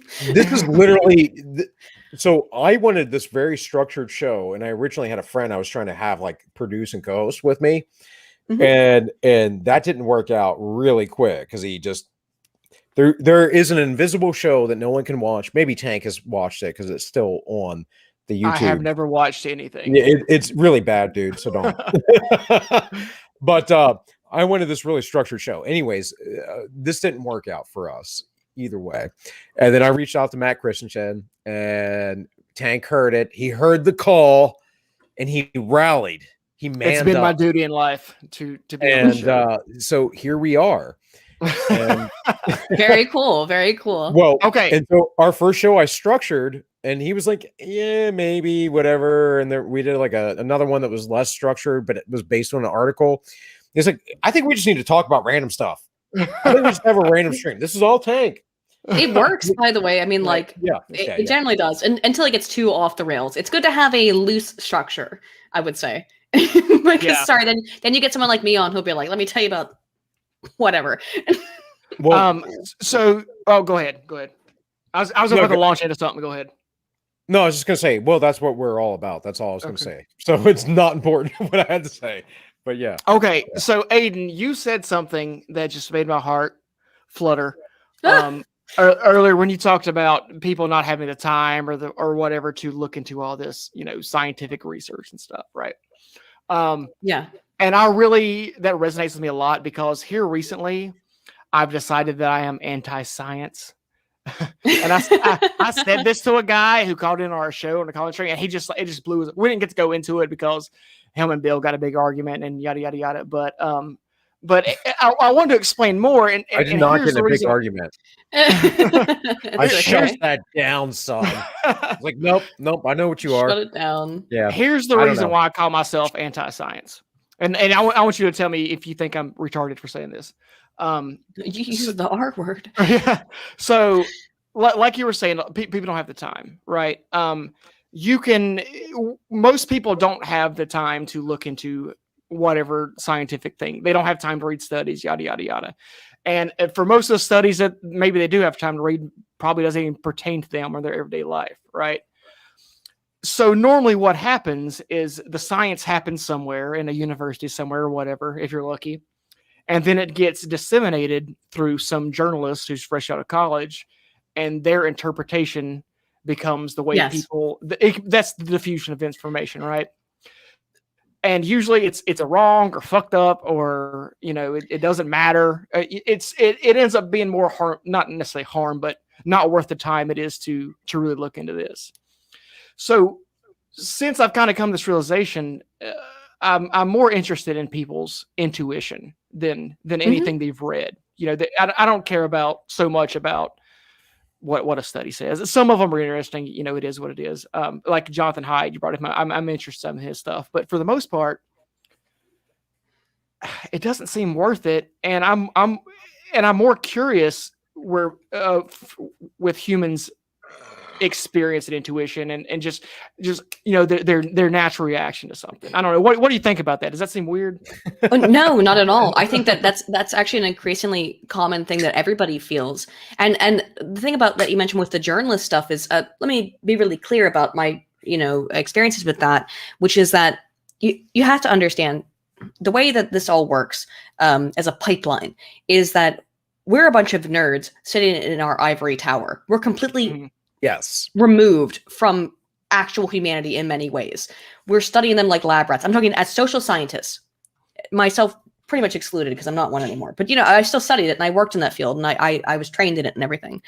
And I did conduct research. Mm-hmm. And the way that it is that we sit there, we postulate, we come up with theories, and we guess stuff about people. Then we go through the IRB process. We conduct an experiment in a highly clinical environment, usually highly clinical environment that it should have some external validity, but not necessarily always. We're always concerned with external validity. That is, how much does our experiment apply to the real world? When it's done in a lab, it's obviously not representative of the real world to some degree.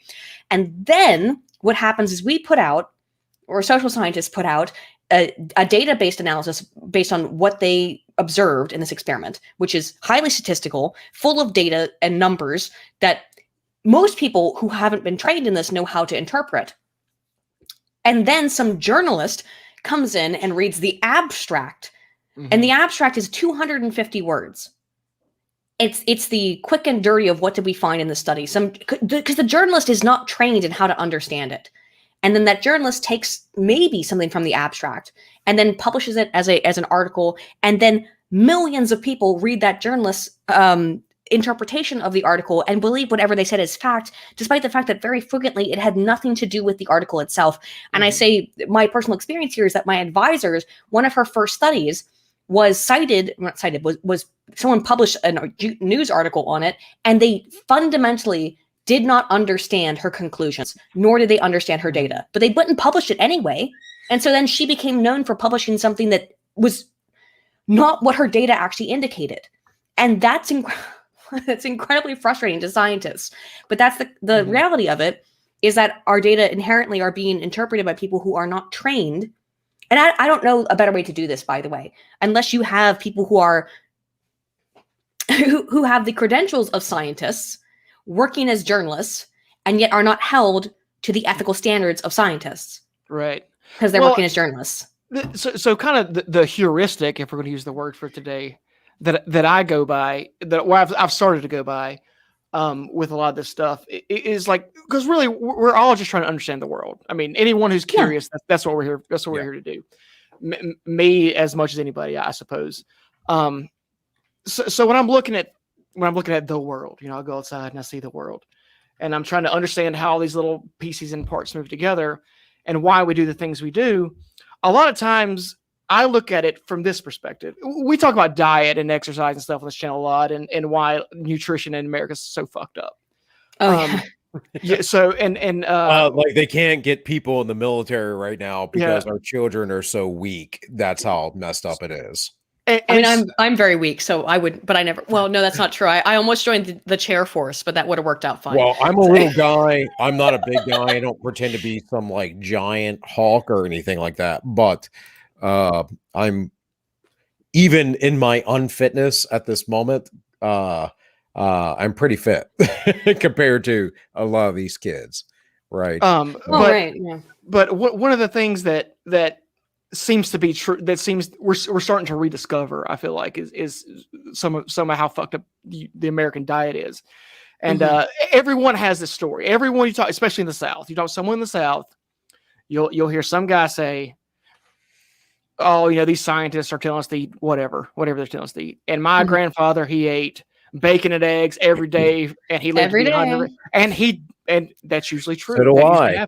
And now, of course, it's about the portions usually. Yeah. Well, and when we found out, with the food pyramid, they're saying, "Hey, stop eating less meat, stop eating less fat, or stop eating fat, stop eating meat, eat more bread." Yeah, eat more bread. And now, heart disease and stuff is skyrocketing. Sugar's since we came out with it. Sugar's fine. And the sugar experts, by the way, that were paid by the sugar industry told everyone sugar was cool. So, yeah. Well, yeah. Oh, interesting. Oh, can you excuse me for 1 second? I have to do something really quickly. 1 sec. Sorry about that. I'll be back in 1 minute. Hang on, sorry. Did you? I think I cut you off there. You had something to say? Sorry. Oh, no, I was going to just get back. I was just going to talk about how this is one of those examples where if you wouldn't have listened to the science and just done what your grandfather did, you'd been better off. Oh, yeah. I'm just trying to get her opinion on that. Oh, yeah, no worries. Hey, guys, I'll take this opportunity because I haven't said it all stream, but I'm going to because I'm that guy. Like, share, subscribe. The thing. Famous lines by the president, by the way. Also, we have ways to donate. If you are so inclined, you can super chat us, not through YouTube, but you can do it through Entropy. Do I still have a D Live link in here? Right? Yeah, well, we have people. I think we just got a new subscriber on D Live today. Okay, two actually. Cool. Yeah, so you can D Live donate too if you want to do that. We're over there. Entropy's the way to go. If you have something to say that you think is spicy, you should probably go over to Entropy because your spiciness might destroy the entire stream. We never know. In any case, yeah, man, I guess that's pretty much it. Aydin, you're back. Yeah, sorry about that. Yeah, you're fine. You're fine. I mean, look, I went up to go pee, so we're highly professional here. If I stand up, everyone's gonna see my Ranger panties. So I was saying this is one of those examples where if you'd have just went with your intuition / traditions and ate with your grandfather ate bacon and eggs, in a lot of cases you would have been better off than people were when they stopped eating that way. They waited for the science to trickle down to them, and then all of a sudden, now you're fucked up. Now diabetes type 2 is off the charts.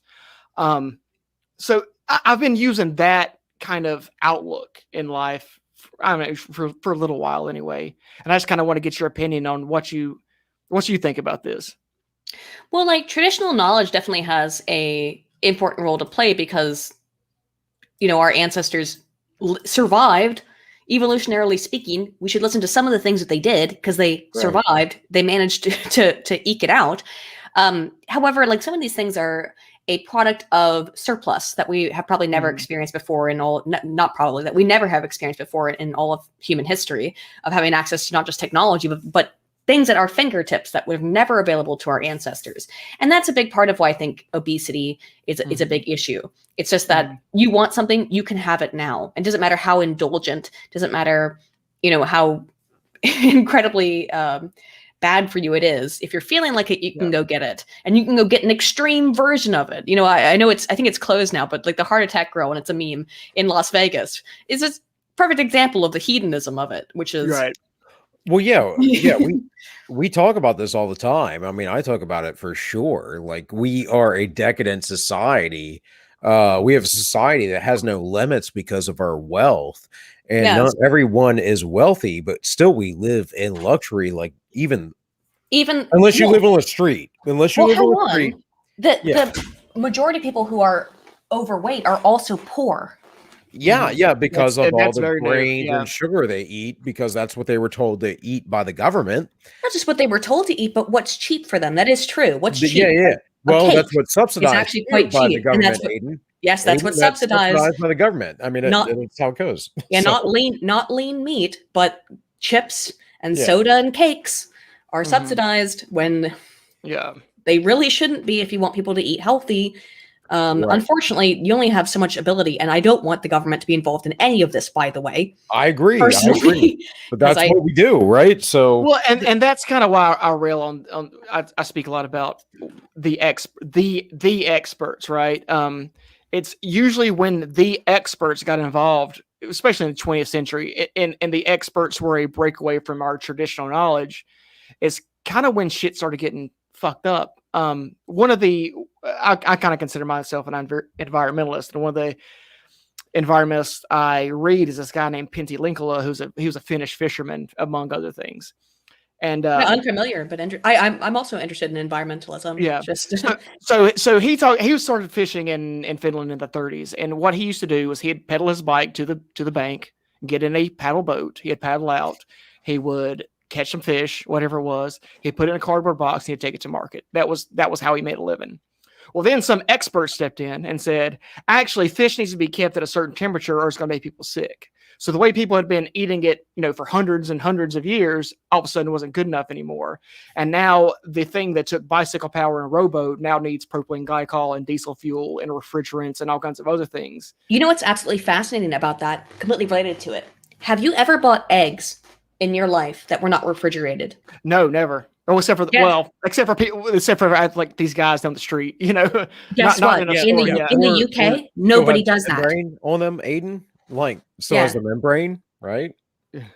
Yeah, because nobody in the UK, when I first moved here, and they had just a box sitting on the counter full of eggs, and I was like, well, don't you want to refrigerate those? It's like, why refrigerate the eggs? They were just sitting out anyway. I make my coworkers want to vomit every day because I take my lunch into work and I never refrigerate it. And I'm like, I took it out of the refrigerator at 7 o'clock this morning. I'm going to eat it at 11. I'm not going to do that. This is stuff, Tank, I all the time had struggled with my wife with, because it's like, you realize that all of these expiration dates aren't about the serviceability of this food, and it's about keeping the company not liable. Exactly. It's about liability, bottom line. Yeah, but to go back to go ahead. No, I was just going to say, in eggs, by the way, guys, they will last a month or more in your refrigerator. I'm just saying, eggs last a long time, and there are ways to test if your egg is good or not. It's not hard, right? But if you get your egg from the chicken out back, it doesn't matter if you leave it sitting out on the counter.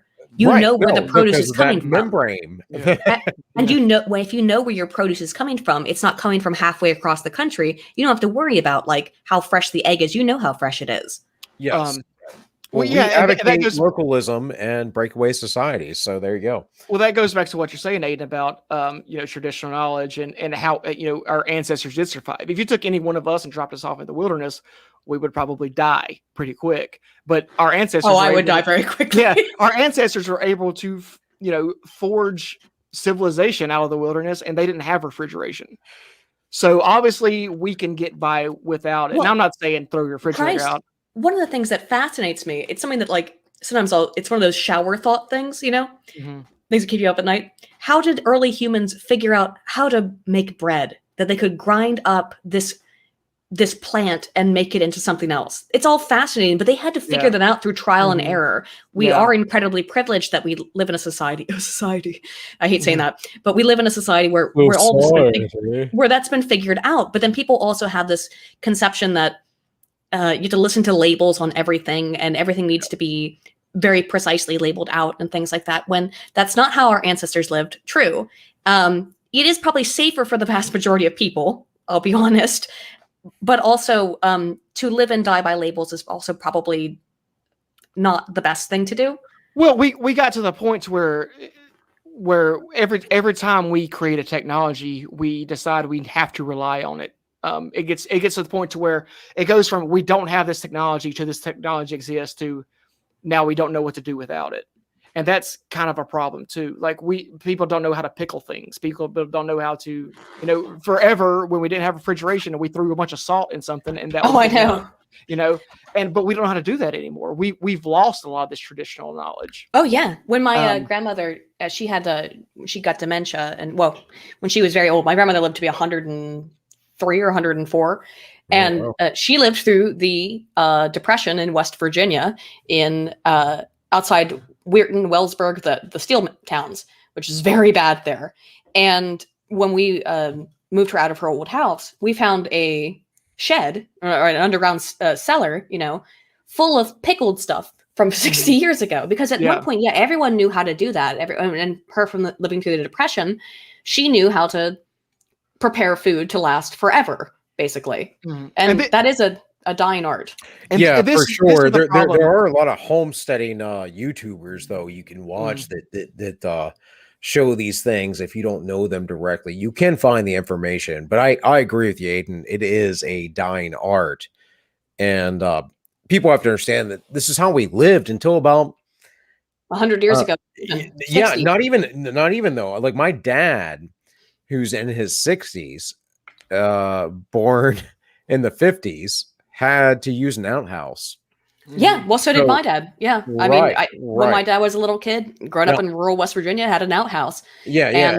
Well, in West Virginia for sure, and we were in rural Maryland, but still, like, my family's from Baltimore, and of course, I'm a little older too. I'm 40, so still, like, yeah, we're not that far removed from this really basic society, and to all the points we've been talking about with that and the wealth and the luxury and whatever else, it always makes me wonder how quickly things will go awry once some catastrophe happens, like a solar flare EMP. Oh, right. I'm fascinated. Not in a happy way, but because because I'm not looking forward to that. But if that were to happen and a solar flare were to knock out all the power grid, it would be chaos. It would, because people wouldn't know. I guarantee you, a third to half of the world will not survive that. I guarantee. Well, look at the Antifa. What was it called? The garden they tried to set up. Oh yeah, with the shit. Yeah, the Chaz. The Chaz chop. The chop they changed it to. Yeah. Right, which was a guy dancing around on top of the plants with his bow staff, and they planted it on top of a tarp or something. They planted which apparently there is some rationale for doing that. But it's people who had no idea how to farm, but are into the idea, and I think that does call to like a basic thing of humanity, that we do want to be out doing these natural, normal things to a degree, but almost no one knows how to at this point. Well, Aydin, you might be interested in the writings of Dr. Theodore Kaczynski. I don't know if yes. I'm my fiance cannot go a day. My fiance can't go a day without bringing out Ted Kaczynski. So. Yeah, me too. That's what I do on this show, basically. I look for ways to name drop Ted Kaczynski. Ted. Oh no, I mean, but the basic philosophy Ted put out, despite him like trying to murder people. Yeah, despite that, that's not that. It's a trolley problem. He wasn't wrong about technology weakening us as a species, right? Well, I will offer the counterpoint, because I personally am, despite everything I've said, am a transhumanist. Oh, okay. Oh, okay. Whoa, spice now. Spice. Here's the spice. We can go either way. We can either go back or we can go forward. Staying at the current state is not going to be viable, I think. So we can go forward, upload our consciousnesses into our consciousness into an AI, into the computers, and live that way, which I understand is something that people find repugnant, and I also find it rather repugnant. It's something that's very hard to tackle with. Well, you should know well enough. I know you're a social scientist, but you should know well enough that our brains are connected to our body. Yes, our nervous system is intervaded into all parts of our being, and our brain is not just here, that we are actually a living body. Yes. And I would say that religiously, originally, it's not taught much more now in the church, but from a Jewish and first century Christian, second century point of view, the resurrection is part of the soul reuniting to the body, and that we are a triune being, body, soul, and spirit. And that in order to be a full being, we have to be integrated in all those things. And we can't operate outside of, I don't believe, obviously it's a meme, it's a joke, but I don't believe in the Futurama, head in the jar kind of thing. We need the body to operate. It is the fundamental question of transhumanism. Right. If we remove the brain from the body, are we still human? And I even though I like the ideas of transhumanism, and I say that I call myself a transhumanist in that it would be pretty cool to be able to sit around and calculate pi all day for the rest of infinity. Which is there's that. I'll give you that, Aydin. It's a me thing. That's a me thing. Even though that would be pretty cool. At the same time, if you remove the brain from the body, the fundamental question of transhumanism, I would say, is that are you still a human then if you remove the mind from the physical form? And a lot of people, even other transhumanists, myself included, would say, no, you've become something different. That's right. You have. I'm actually writing a novel about this right now. So, well, I had many fascinating discussions with my advisor who about Full Metal Alchemist, which is a great anime, and which we were both big fans of. And we would talk about, like, because it's a very good transhumanist sort of story as well, and talking about, like, at what point does one cease to be a human when you replace parts with metal or machinery. Or upload the brain. And I think we both concluded that when you remove the brain entirely from the human body, it ceases to be human. It is not grounded in humanness. And therefore, you'd have to describe it as some different kind of existence outside of human being. The thing is, though, too, is like, where is our level really of understanding of human biology? Because in my opinion, it's pretty weak still. Yeah, like, not as high as people like Fauci would probably like to make you think that it is. Make you think it's good? You mean? No, I mean that we have very little understanding of human biology. No. I don't mean people like no. I think we have a lot of understanding. I don't think we have a full of the brain. I think, if we're talking about percentages or something like that, I think we maybe scratch the surface, and we're in the 10% range of understanding the human body. In that now we're working with genetics and other things. But we still don't understand how all these things, the switches, if you were, work, the stimulus. I mean, we're figuring things out, but I until we can. Yeah, and I think that kind of goes back into people who put their faith in science without really understanding it. Right. The degree to which, like, I read a lot of neuropsychology stuff, and so many times it's just like, well, we see that this area of the brain is associated with this thing, but they have no idea how that functions. It's, is it Clark who said that any sufficiently advanced technology is indistinguishable from magic? And essentially, our knowledge of the brain is at a point where we kind of can't distinguish it from magic. We can see connections between things from a correlational perspective and even a causal perspective, but we don't understand how the mechanisms work. Right. Not even neuropsychologists who study it their whole lives don't understand much of it. Some of it, but not much. And I would say the people that argue otherwise are usually delving down into some sort of cellular genetic level. And I don't think they even understand that very well. It's just like guesswork. And it is. It's correlational causational stuff. It's as any other field of research where I know if I do this, then this will be the result. For example, in my new video, not the one that's not out yet, I talk about the Olds study where it's like Olds 1958, Olds, and I can't remember his co-author, where he, if you have ever heard this, it's a very infamous study where he stuck electrodes into the brains of rats and shocked their pleasure center. Well, he stuck them into a bunch of areas of the rats' brains until he found the pleasure center and shocked it. It gave the rats a button to press to shock themselves in the brain to stimulate this area of it, and found that the rats would essentially forgo eating, sleeping, sex, everything, to just stimulate this area of their brain over and over and over until they would die of starvation. Well, it's like rat and cocaine studies too, right? Yes. Yeah. Where, but the interesting thing is we don't exactly know how that works or why. Just sending electrical signals is doing something, but but that's where maybe we could say, we could agree to disagree that where science might come into the explanation of the world, but on the other hand, where the religious comes in, and the metaphysical isn't taken into any consideration in all of this. Right, exactly. So, and the metaphysical is highly important, and I feel like the two things have to be balanced, and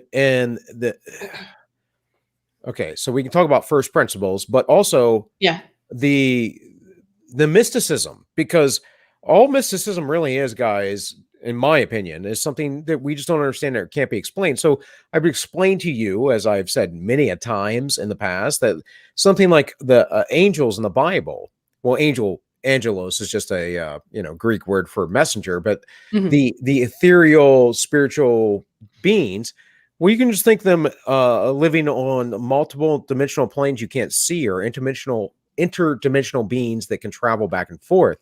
I'm not claiming, like ancient aliens, that they're aliens that see to the earth or anything like that, but I'm just saying. Well, that's a modern scientific, pseudoscientific, I would say, explanation for something that is universal. Have you read Joseph Campbell? Yeah.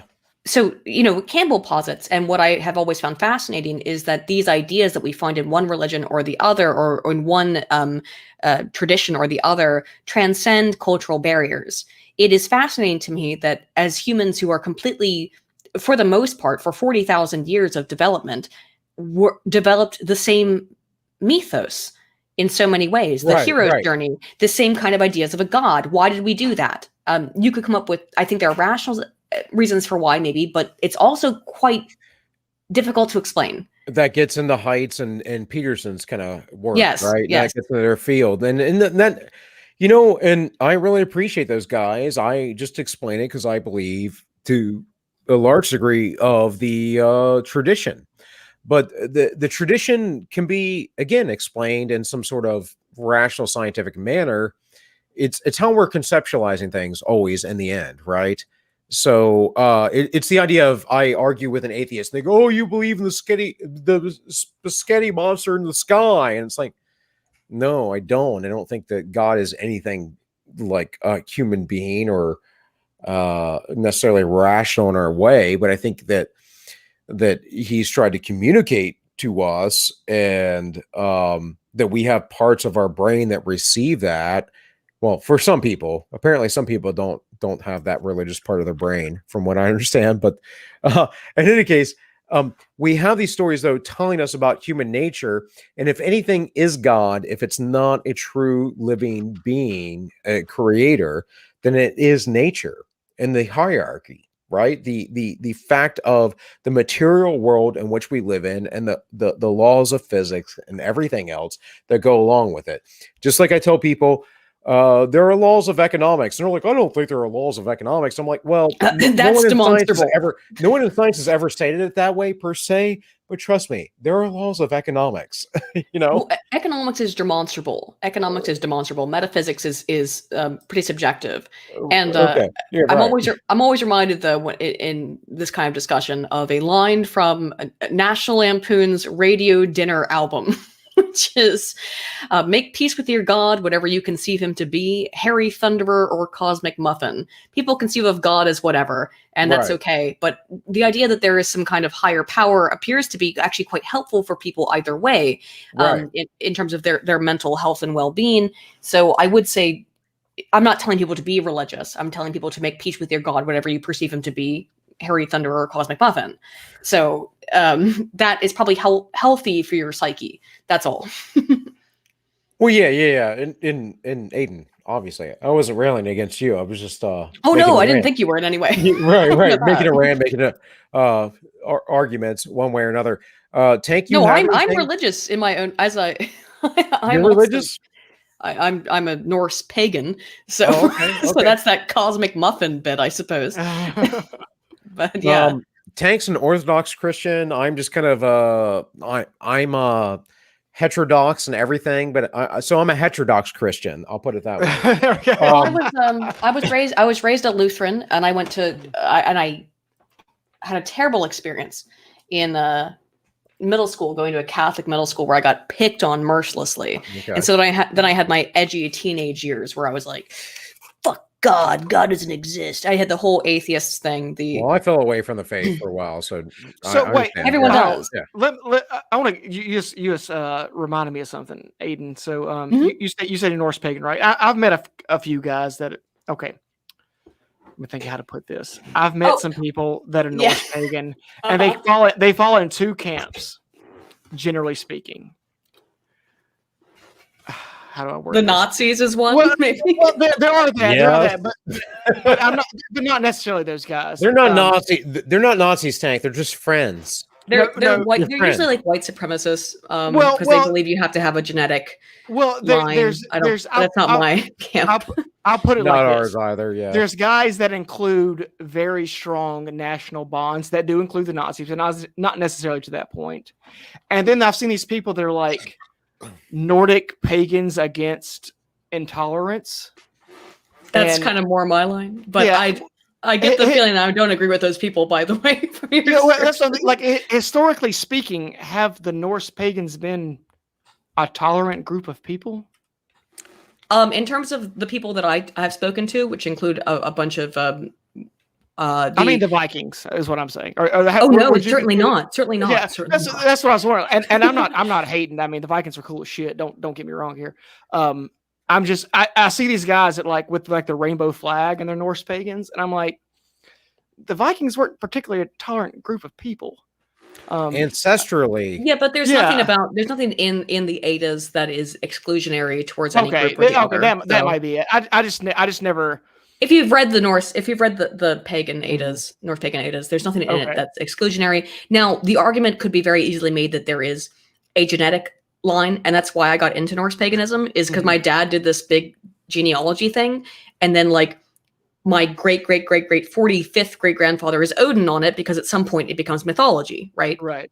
They trace That's why a lot of the Scandinavian names are like Thor's daughter and. Yeah, I just thought it was awesome. I just thought Yeah. it was so cool when he printed it out and showed it to me. I was like, that's freaking neat. And then I went and read the Eddas, and that's how that came about. But it was the reason why, though, is because I was an atheist and I wanted more meaning in my life. Right. And I found that this was a thing that I could use to move towards that. I had a hard time with Christianity. Is it Christianity or your understanding of Christianity? Well, as I was saying, I was really bullied by a bunch of very mean people in middle school. However, I went to a Jesuit undergraduate university, and I love the Jesuits. I love them. I love them. Oh, there was this guy. His name was Father B. And there might be some good Christian Jesuits. I'm just saying, as an organization, no. The organization, really? Their organization is they focus on science, though, very much. Right, but it was also it started as anti-Protestantism, basically breaking off from the Catholic Church, other stuff. Yes, and they were converting people. They went to the U.S. and converted people left and right against their will. Right. Let's be real about the Jesuit history. It's not pretty. They also run D.C. pretty hardcore in that science base from Georgetown. Yes. Well, Georgetown was my second pick for universities. So, all right, go ahead. I'm sorry. No, but I went to people probably know this, so I don't really mind saying it. I went to Xavier University in Cincinnati. That's where I got my undergraduate degree, and it was just at the time I was an atheist who hated Christians, and I did because I was picked on by them really badly, and I came to have a very great respect for Christianity. Through the courses that I took there and the people I interacted with. There was this guy, Father B, who would just walk through campus every day, and he would just point at you and go, "Morning, Saint, afternoon, Saint, evening, Saint." And he was just the most wonderful person. And you could go to him at any point in time, and you could just say, "Father B, I'm having a bad day." And he'd sit there and listen to you like a counselor. And I've never experienced anything like the love. I guess, hang on. No. That's really interesting, though, that he would call you even saint, because everyone in the body of Christ is a saint. But yes, exactly. Right. But the churches tend to Orthodox and Catholic. And I agree more with the Orthodox, but I'm not going to be an Orthodox Christian either. My biggest thing is the papacy. Granted. Yeah, I have issues with the papacy as I believe the Jesuits do, by the way. Right. But also they have their own pope, basically. They have a black pope. Yeah. So, yeah. There's stuff there, and that I don't want to get into right now because my mind's not the best at the moment. I'm just saying, like, I can still keep it together. I hope. You're all good. No, I was incredibly taken aback, and in fact, one of the stories I like to tell about going to Xavier is when I was moving in. So I'm a freshman moving in, and all of the freshmen or not the freshmen. They had all these people who would just help us move in, and they were so nice. Mm-hmm. My dad was there with me. My dad respects Christianity very much. I believe he goes to church. I think it's like a non-denominational one. And he believes in Christ. And he was like, what are they putting in the water here? Why is everyone so nice? And over 5 years of going to that school, that's what I experienced for 5 years. Was everyone was just the most altruistic, kind person I've ever experienced in any other context. Wait until you meet the Greeks. Yeah, well, Tank makes me jealous because he's like, "Do you like Euros?" And I'm like, "Hell yeah, I do, man! I love Euros. Best, yeah." And some moussaka. Give me some moussaka any day. I can make that actually. Euros. I can make moussaka as well. Yeah, that's a little hard to make it. Euros are hard to make at home because you have to layer the meat and stack it up. The meat's hard to. Yeah, it's hard to. Yeah, but I did make last night. I made little mini portion eggplant parmesans. Oh, that sounds yummy. Yeah, just like hors d'oeuvre size. It was good. It was tasty. Anyways, sorry, I'm a foodie, so. Oh no, me too. I love cooking. I have been. I think I said this yesterday to somebody. I'm like, everyone's like, "How's your YouTube going?" I'm like, "It's slow, but I get that because of the stuff I talk about." But I'm like, I kind of want to make a food channel because I do that too, and I really like cooking, and it's part of my artistic expression. And while I was making those yesterday, that's what it was. My wife said something, and I'm like, "This is the stuff I need to be putting on YouTube." you know? So, anyways. But back to the Jesuit and Christianity thing is that I do think there's a lot of good that comes out of it. It's not just a sense of community; it's a sense of meaningfulness, it's a sense of belongingness. And I would say, though, that whatever you can find that gives you that sense of belongingness and community, because humans are social animals. So whatever religion you can find, again, Harry Thunder or Cosmic Muffin, is a good thing for your psychology. And find what brings you your bliss, I suppose. Well, that's kind of one of my biggest critiques about modern society is that it's very alienating. We have levels of communication never heard of, by our ancestors, and we're more alienated now than probably we've ever been.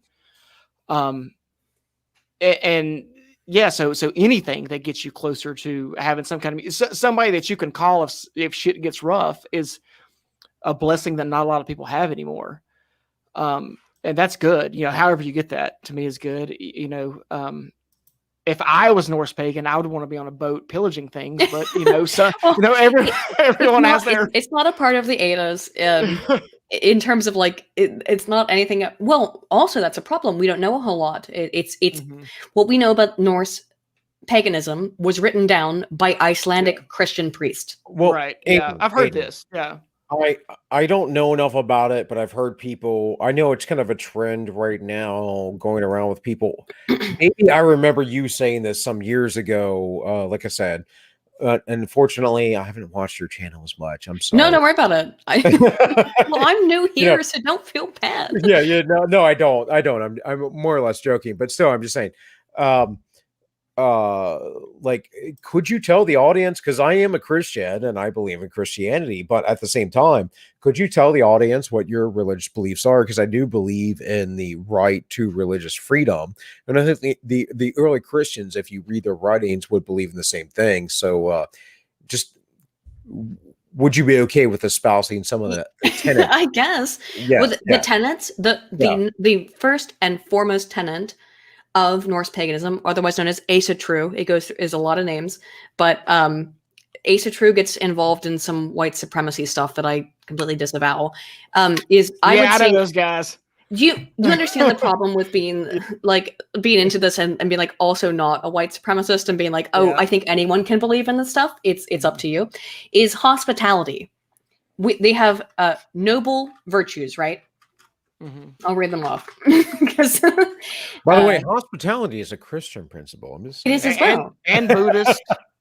And it's in everything. But I consider the main virtue, and there's 9 of them. But I consider the main noble virtue is hospitality, which is, in my perception and interpretation of it, which is to do no harm. to welcome people into your home and to be kind to them. It is the do unto others principle. This is why I said, like, these are universal beliefs.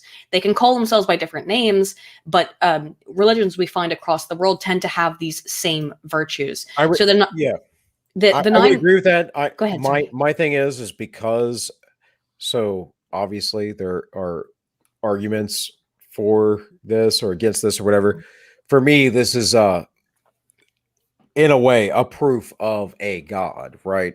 So, I agree. Yeah, the fact that we all have come to the same conclusion is right. Well, I'm saying there's scientific, evolutionary, random explanations for this. Well, you could say that from me taking the very sciencey side of it, we could say that some part of the human brain desires a need for an external force to rule upon us, and therefore we come up with ideas of God. But then why has every culture come up with the same ideas? Is it because that these ideas are actually virtuous? But then what is virtue if not universal good, and therefore kind of evidence of some overarching moral good that you could define as deific or holy? Well, or Haidt, just basic stuff like Jonathan Haidt's work, and just in him is explaining, well, this was beneficial to society. This is why we did these things. That's basically, if anyone doesn't know Jonathan Haidt's work, I mean, you can get moral into foundations theory. Yes, moral foundations, but it's basically explaining that this is it was beneficial for society to have health laws in the Old Testament under Jews, right? I mean, that's the stuff that I feel like that's his sort of approach. Yes, these were organizing principles. Right. Okay, hold on. I got to interject here. So my house is kind of close to like a sketchy part of town, and a homeless dude just walked by out of the street. I can see, and he was carrying a Wham album in his hand, like a vinyl. I don't know what to make of this. Well, Tank, you wake me up before we go. I was like, is that homeless dude carrying a Wham vinyl? You know what? Reality is so much stranger than fiction. What the hell, dude? Oh, well, like 3 blocks away, there's a homeless shelter. I mean, I'm not. Maybe he got it from there. Yeah, I don't know. So every once in a while, we'll see like some dudes that I presume to be homeless. Yeah. Anyway. And all right, well, guys. I mean, we can keep talking. I don't want to interrupt the flow of the conversation, but we can always have you back on. It's kind of really up to Tank because he runs the show, and I do have to go after. Yeah, there we go. So, Aydin, would you be willing to come back on? Because I really enjoyed your conversation. Yeah, anytime. No, it was really fun. And I promise I'll try not to interrupt the memes so much with my stupid scientific analysis. No, again, it's perfectly fine. We have other friends, guests that come on that they know the routine, and it still happens. When it's just Tank and I, which has been very rare in recent months, I basically put in a bunch of memes, and we'll go 2 hours on memes.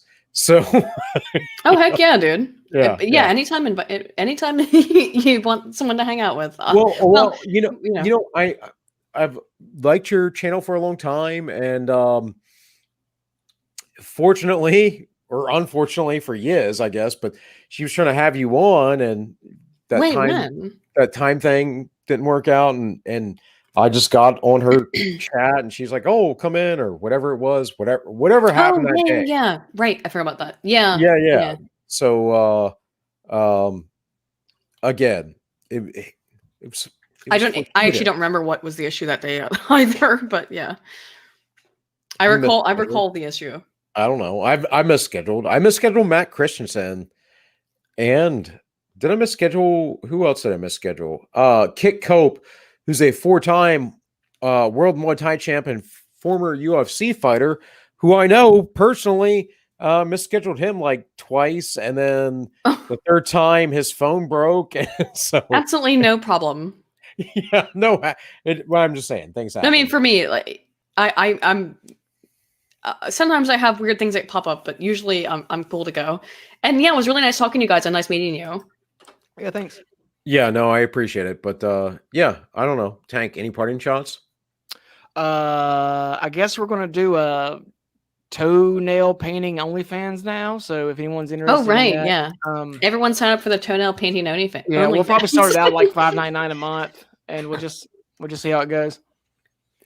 All right, Aydin, plug yourself, please. Oh, you can just, if you're interested in anything I had to say, I guess, you can always find me at Aydin Paladin, Aydin. It's spelled below, so I think in the description. So check me out there. Find me on YouTube. And then if you check my YouTube, you can find my Twitter. You can find my, pretty much my Twitter. I don't have much else. I need to move in. I need to move into other platforms, Odyssey and so on. But that's where I am right now. So, all right, guys. Well, her YouTube description is down below, or link in the description. Whatever I'm saying now, with alcohol. I'm 3 deep, bro. What's up? Yeah, I'm like 8 deep now. I think. I don't know. Working on the mics, Aydin. Hey. This isn't the best way to have a new guest on, but thank you. And it was a really nice conversation. Thanks for having me on, guys. Yeah, this is part of the show, though. It's the meta meme. It's always the meta meme. So, guys, this has been the Ends Justify the Memes. And remember, the ends always justify those memes. Play the outro, Tank. Gotta find it. Here we go.